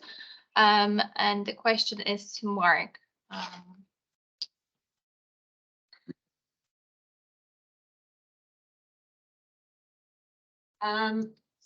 To Mark, you showed how famous politicians convert their fame into political capital in the field of migration. However, I'd like to ask how their image of being comedians, for example, rests with them in their new role, how it's used by them or by the national public. This is extremely relevant in the case of Zelensky. Well, Zelensky was a comedian, wasn't he? And I mean, I would see Zelensky in terms of that field theory scenario, I suppose. And he's utilising them. I mean, memory serves me correctly, there was a whole raft of celebrities and well-known TV figures who took over politics. So that was the new claim, isn't it? Was it just Zelensky on his own? I remember there was one of those former Russian states that just happened on, and again, there was a lot of questioning about whether this is valid for democracy or whatever, but it's, I mean, again, it's that question to you.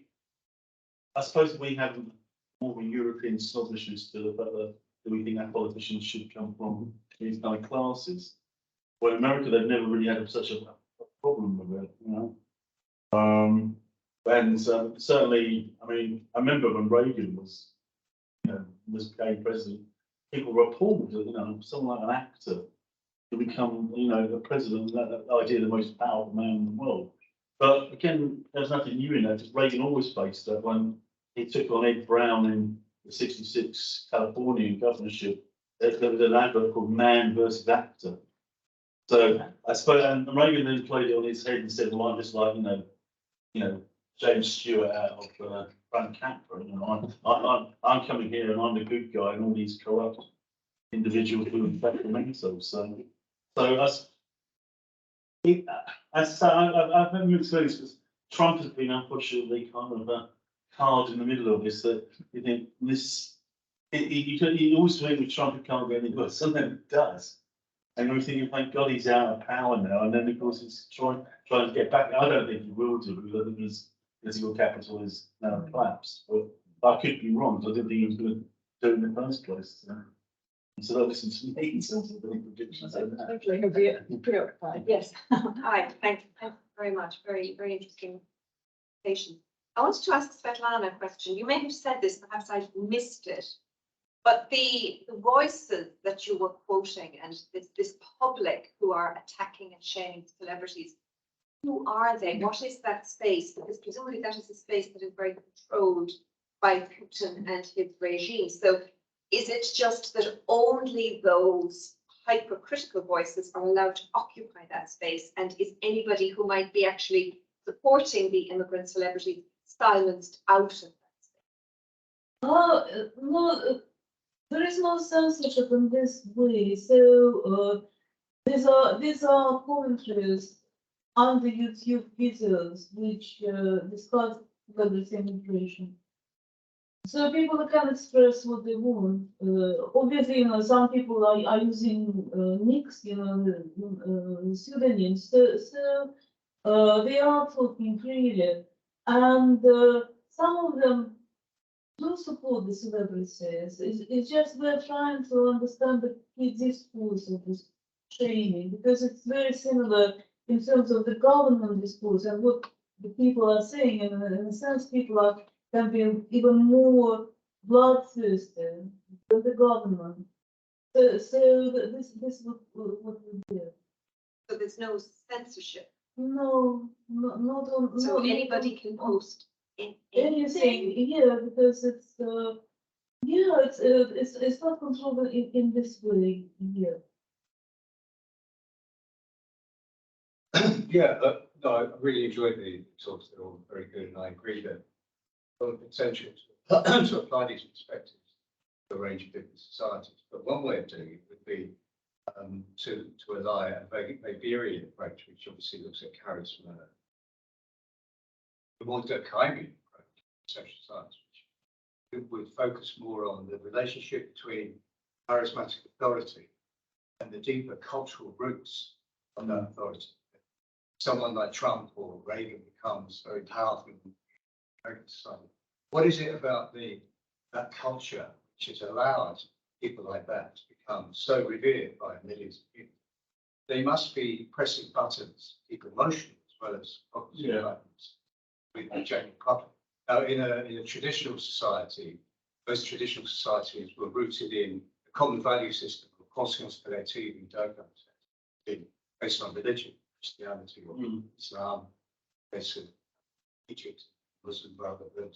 So the arguments about who is the true Muslim or the true Christian would be the basis for the formation of celebrity. The great imams, the great political. So the translation from religious authority to political authority is a little bit easier to understand in that kind of society. Now, in the case of Western, postmodern, and more secular societies, some people would say, well, we don't have a common culture anymore, or if we have, it's a very shallow one based on consumerism, profit capitalism. But I think that's a rather narrow view. I think that still the emphasis on democracy and freedom is still a very, very powerful one. But what we also see, especially in America and now increasingly in Europe, is an emphasis on polarity. You're either with us in one tribe or you're in another tribe. Now, that is something similar. That's something that the modern consumer societies can share with more traditional society. And so you've got this major cultural war where 1950s, many celebrities would have sided with the CIA, which proved that modernism in art. Jackson Pollock was venerated as a great symbol of Western freedom and so on. And again, Reagan was part of that McCarthyite war within Hollywood. People were expected, directors, as you were saying, expected to align with American values and capitalism and so on. But of course, many people on the right now, Republican right, would say that Hollywood is taken over by a kind of woke an elite who don't allow anybody else to weigh in. And they're trying to impose a very authoritarian new version of liberalism, which is quite different from some of the older versions. Maybe it isn't. There's an argument. Well, I'm wondering if strange, I mean, it's very interesting how you explained that. I mean, trying to put these things together. I mean, because it's slightly different thing, but the Welsh Rugby Union deciding that Delilah is no longer a song that can be sung or by, although they can't stop people singing. Tom Jones thinks that's just weight nonsense. Well, he does. I mean, but they can still, I suppose, who are the most popular American film stars? In terms of, I mean, and how did that construct itself? And I suppose you've got that iconography scenario, haven't you? And if you think about American films, I mean, they are, I like them, but they are incredibly violent mostly. And a man's got to do what a man's got to do. And John Wayne, who wasn't John Wayne, Marion Morrison, is the man who would go and do it, except he didn't go to World War II. If you read Gary Wilson's book and whatever. So you've had all that kind of machismo in American sort of culture, I suppose, and it still plays itself through basically. I mean, I think you're right. There's a cultural war going on, but I don't quite see how it's. Does it? Do we have previous examples from the past which we can have any kind of predictability on this, or are we into a different kind of realm with social media? I don't want to hog it, but I think we're going through a very powerful, interesting period of cultural change. And we see it in Britain, other European countries as well. But the older celebrities were very much part of what right-wing commentators promote. And I think you are beginning to see the emergence of new kinds of celebrities who are being heralded as Orange Fox and others like that, who've got the courage to put two fingers up to wokeists, as they were called. And they are basing their celebrity on celebration of common shared values that the majority of the population share, but not university intellectuals like us.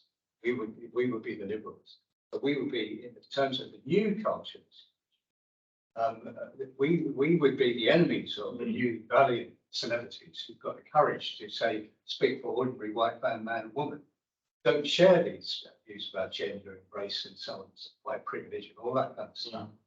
And I think we are going through a very, very interesting period of change. We can't just assume that everybody shares our particular values. No, I mean, I'm trying to write another paper about Trump and MAGA. And my argument is that MAGA isn't really political support, it's a political fan base. Because when you have these MAGA people speaking, to me, to my logic, they speak absolute nonsense. I mean, because you've got, you know, that Herschel Walker character, you know, twice he's engaged in abortions, and then they're asking him before, do you believe abortion's murder? They go, yes, yes, yes. And they said, well, what about Herschel Walker? Oh, well, he had his reasons. And you kind of go, well, where do you go with that? But anyway, sorry, I don't want to hog it all. I think there's other things that I would maybe other people got questions for others. Yeah. Sorry. Yeah, go ahead. Okay, thanks. Maybe this follows on actually, because I think that this discussion of the various cultural contexts and differences is extremely important. But at the same time, I also feel like something like an algorithm doesn't have a culture in a way, right? So when it comes to gaining political power, when it comes to exercising it at borders, whether it's securitization going in or out, when it comes to the way in which this particular type of social media works and so forth, when it comes to winning elections and influencing them, whether you're a democracy, whether you are Putin or whoever it might be, it seems to like the algorithm, shall we say, or a particular type of technology doesn't care about these differences in culture and history and so forth. And they can be weaponized, instrumentalized, however you want to say it, in all of these different ways. Now, I also think I certainly take the point that none of these phenomena are new in the sense that, you know, even before social media, there were ways in which media was used, implemented, manipulated, and so forth, techniques, etc., developed from psychology and so forth. Yet I also feel like there's something that's quite different and important about the way in which surveillance capitalism, as we were talking about before, and the way in which this particular type of technology can be used not only at a scale previously unseen, right, but also that there's a qualitative difference here. So I suppose that's a ramble or not really a question, but I feel like maybe this aspect of technologies is, I wonder if it's playing a role somehow in all of the different presentations that you guys gave that were extremely interesting. Well, I suppose then I'm going to shut up. The algorithm thing is very interesting. I mean, we give over the algorithm as having this sort of almost unique personality itself. But I suppose you'd have to say two words, Andrew Tate. How does he? I mean, marvelous what happened with Greta Thunberg, but how did, I mean, he utilised algorithm, I can see, to enlarge himself on social media. I suppose the other question I got, do we call this propaganda? What do we call it? I mean, because what you described used to be called propaganda, basically. I mean, orchestrated by states, but also Hollywood, you could argue, was part of the propaganda. So do we utilise that terminology, or does it have no meaning? That's nothing. Yeah. Thank you. Thank you. Appreciate it. Gerasimos was Albert Hirschman, yeah? Exit and voice. But I believe it was exit, voice and loyalty, wasn't it? You left that one out, which is interesting, the loyalty, because you made me reflect on the difference between sorry to get away from America, although that was more my interest as well as Mark's actually, but no, a striking difference between the two national case studies, let's say, Svetlana, which talking very much about well, loyalty. So loyalty on the one hand and exit on the other. And you know, the Russian Narod nation people, yeah, and the celebrities being othered by that. On the other hand, on the other hand, Early was not talking at all about Turkic unity. I mean, there was no mention of the Circassians, but you know, I mean, the way things are here, I'm likely to be spending more time in Kurdistan, which means the regional government of Iraqi Kurdistan, perhaps, than here. Yeah, you were well, yeah, stressing very much the polarizations and so on, rather than the national unity and the othering of the exiles. And yeah, there are a lot of obvious similarities and contrasts between Russia and Turkey, but I wondered to what extent the difference between the two national case studies comes from different methodologies, which is a word I've been learning to use a lot around here recently, or whether it's a real difference between, let's say, the real popular sentiment, the real national unity, national identity on the one hand, and well, let's say, you know, is loyalty so much more powerful in Russia and exit so much more important in Turkey? I guess I'm asking you to comment on each other's papers, but. Yeah, I think, of course, the Russian situation is very much skewed by the war. So none of these results, I think, although we did not do this research before the war, but you know, we would have seen when every video about celebrities, you know, the tens of thousands of comments, most of them, you know, vile. So I guess this is a natural, perhaps, you know, kind of movement with this primordial identity and loyalty to the country, loyalty to the state.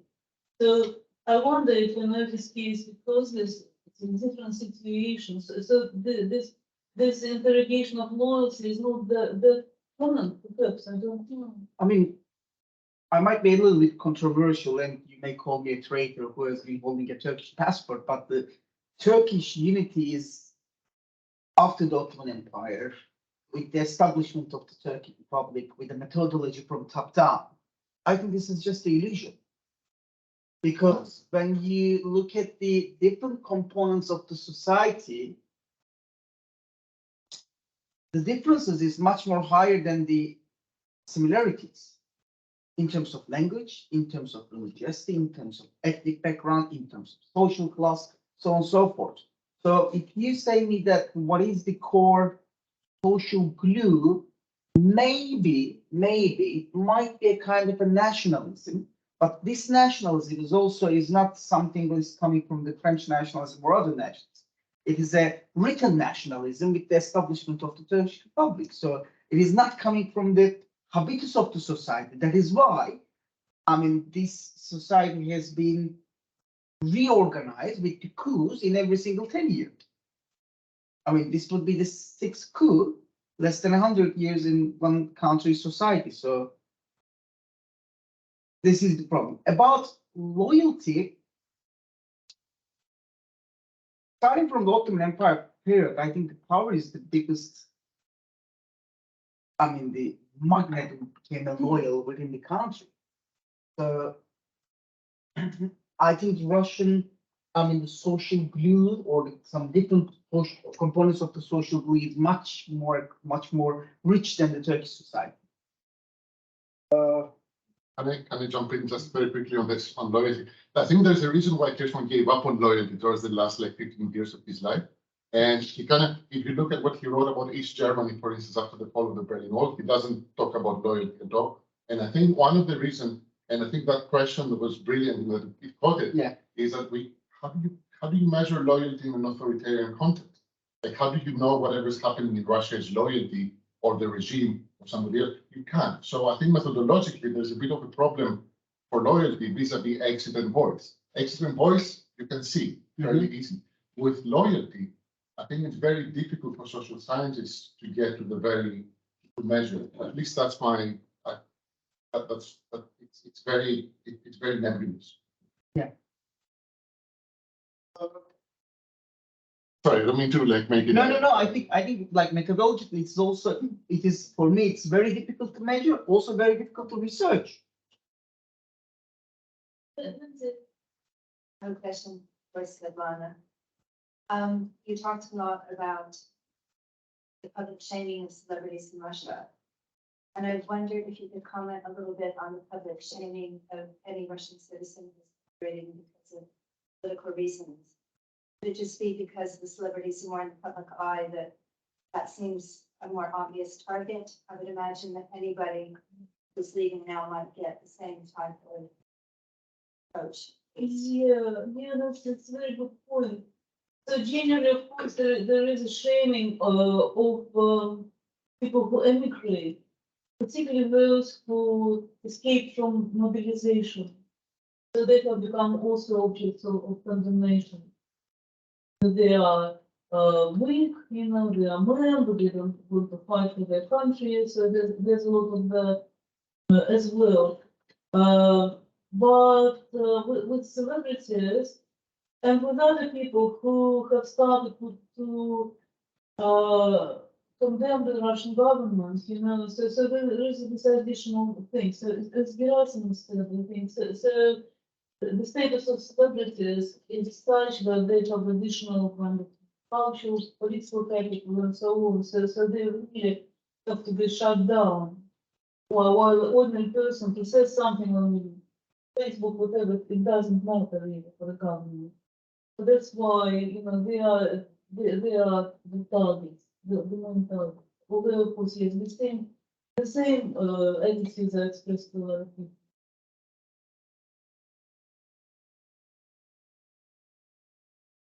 I would like to ask you clarification to Erasmus. Yeah, I mean, is your presentation, are you talking about diasporas, or are you talking about intelligentsia, intellectuals, or are you talking about celebrities? Because I didn't get it quite well. Because at some point I thought we were talking about brain drain or intellectuals, more or less. I was talking broadly. So about immigration, yes, quite broadly. Okay, so then I can ask you. Okay, so you were surprised about the first one of the first slides you made about the migrants who go. I mean, the diasporas abroad from countries, from developing countries, and the fact that they have to come back and stay in those countries. I mean, was quite common in the socialist world, and also this is still an issue. I mean, in many cooperation programs in Western countries, it's still there.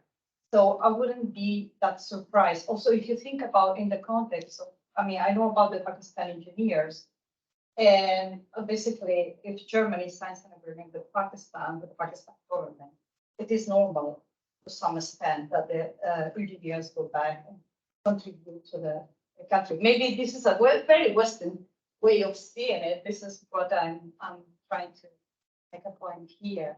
So, because the reason why I'm telling you this is because you are talking about securitization of diasporas, but there is something that perhaps could be also relevant, which is a crisis in the terms of norms of the liberal world. Because if you think about diaspora communities in the global south, there is also the question, a more sociological analysis, and the question of generation also plays.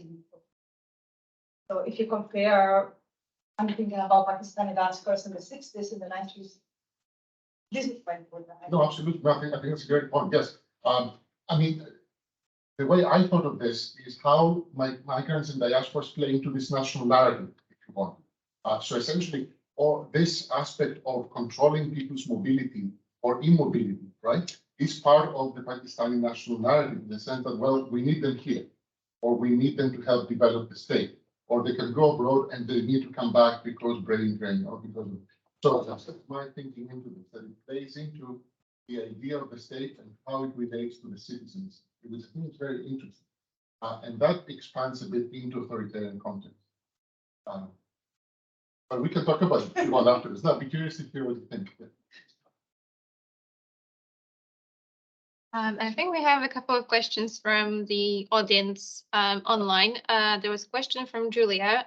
Julia, do you actually want to unmute yourself and ask your question?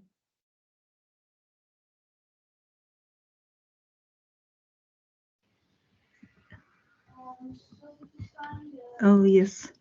Do you hear me? Yeah. So, oh, I see myself on a very big screen. So, almost like Zelensky. So, first of all, it was such an interesting discussion. I'm really grateful that I can join you from distance. And I'm very sorry that I'm not with you today face to face.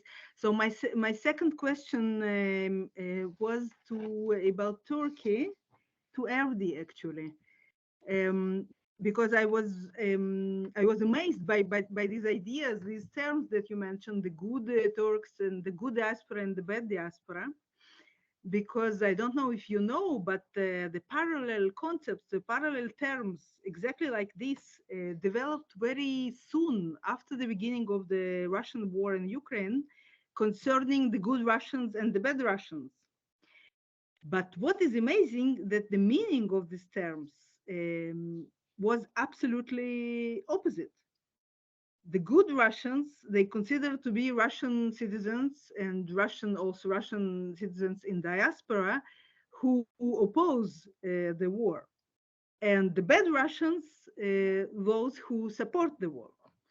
This is because these terms were introduced by anti-war Russian committee in diaspora. So my question actually to you is, who are the actors who shape the political identities and, you know, the normative, I would say, political expressions of Turkish diaspora in Turkey, but also outside in the Western space? I think this kind of good and bad is pretty much based on where you are standing on. I published this article in 2020 in the Journal of Middle East Critique. And it was before, as you know, the review process took around 2 years most probably. So the first time I said about the bad and good diasporas, I wrote it from my positionality, the researcher's positionality. From my point of view, when I'm looking and scrutinizing the diasporas from the eyes of the current Turkish regime, goods are pro-AKP, bads are anti-AKP. I think this kind of converting the coins or using them is about the researcher's positionality. It's about that. And for the case of Turkey, who are deciding whether they are good or bad, indeed, it's not written on stone, but in Erasmus' presentation, I mean, serving to the benefits of the regime is being categorizing you in one place and escaping from that kind of transnational repression activities it's categorizing you on the other side of the picture. So this is the thing of shaping these being good or bad. This is the main indicator of shaping. It's the main indicator of categorizing good and bad, to the best of my knowledge. But as I said, like being good, being bad, positive or negative, these are very blurry concepts, and it's about the authors or the researcher's positionality. I hope that's enough. Thank you. Thank you very much. We also had a question from Diane earlier. Diane, do you want to come in? And I think then we're going to take a question from Godwin. Thanks, Anya, and thank you, everyone. Can you hear me? Yep. Great.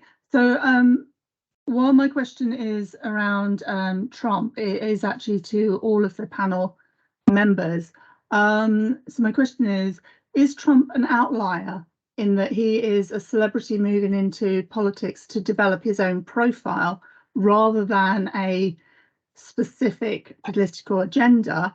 Or is he a symptom of a dumbing down of political classes?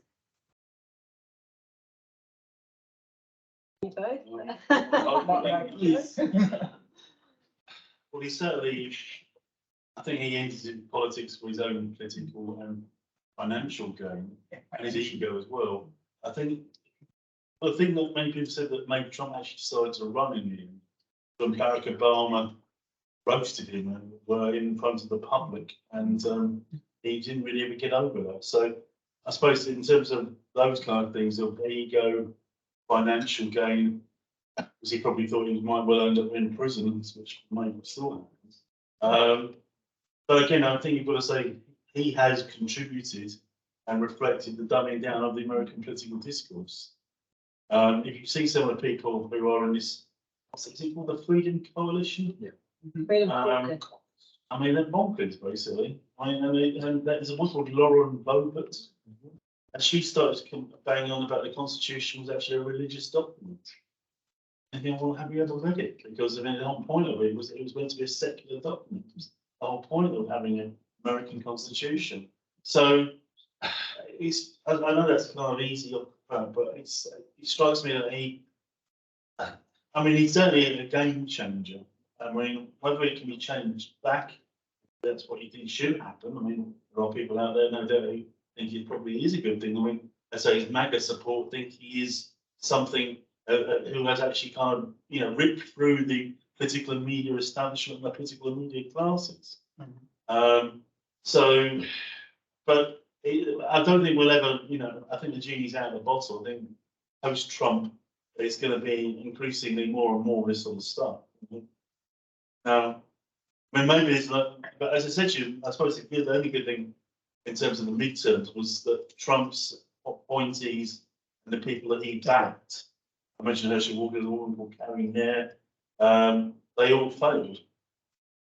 So, I mean, of course, they refused to accept it failed, but they did fail. So, you know, so maybe there's a lack of appetite for it now.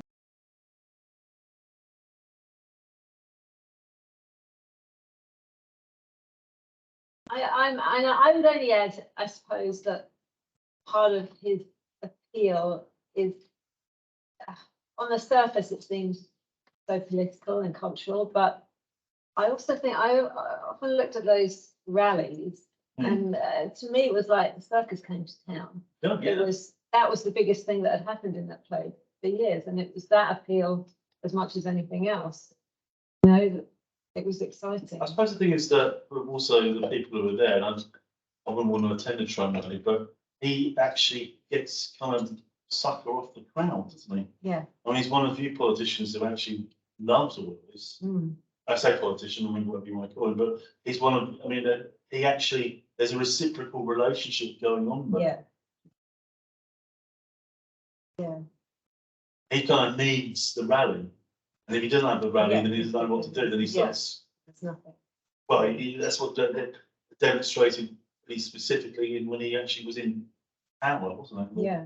Well, it's genders. Yeah. So, yeah, we'd like it to be gone for business. I hope that answers in some shape or form. I don't know if anyone else wants to contribute. Okay, brilliant. And we have a Godwin. Godwin, do you want to unmute yourself and ask your question? That'll be the last question. Yes, good evening. I hope you're getting me. Yep. All right. My question is for role models in the diaspora that see problems in their home countries, like problems like harassment, torture, rape, extrajudicial killings, and then in some cases, armed conflicts like the one in southern Cameroon. When they demonstrate in the diaspora and they make the foreign governments know that this is what is happening in their countries, some of these individuals are targeted, their family members are targeted, some of their houses are burned down, and then when they travel back even to Cameroon, they are targeted, some are targeted for elimination, some are caught up and put in prisons, and so on. But the funniest thing is most of these governments know about what is happening, but they don't place sanctions against the authoritarian regime in Cameroon.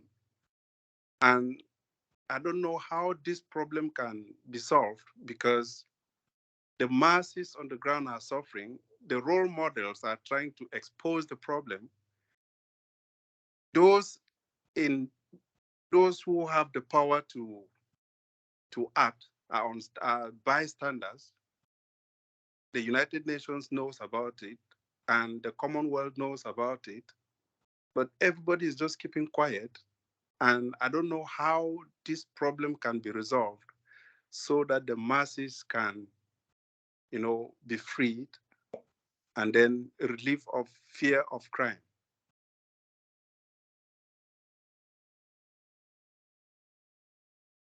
Can I just quickly say this? Yeah, I think that's a great question and goes into this whole debate on diaspora and mobilization. And I would say, if anything came out of this panel, is that the fact that countries of origins and the regimes of countries of origins react to diaspora mobilization and they do feel threatened means that there is some power there. Otherwise, they wouldn't be doing anything.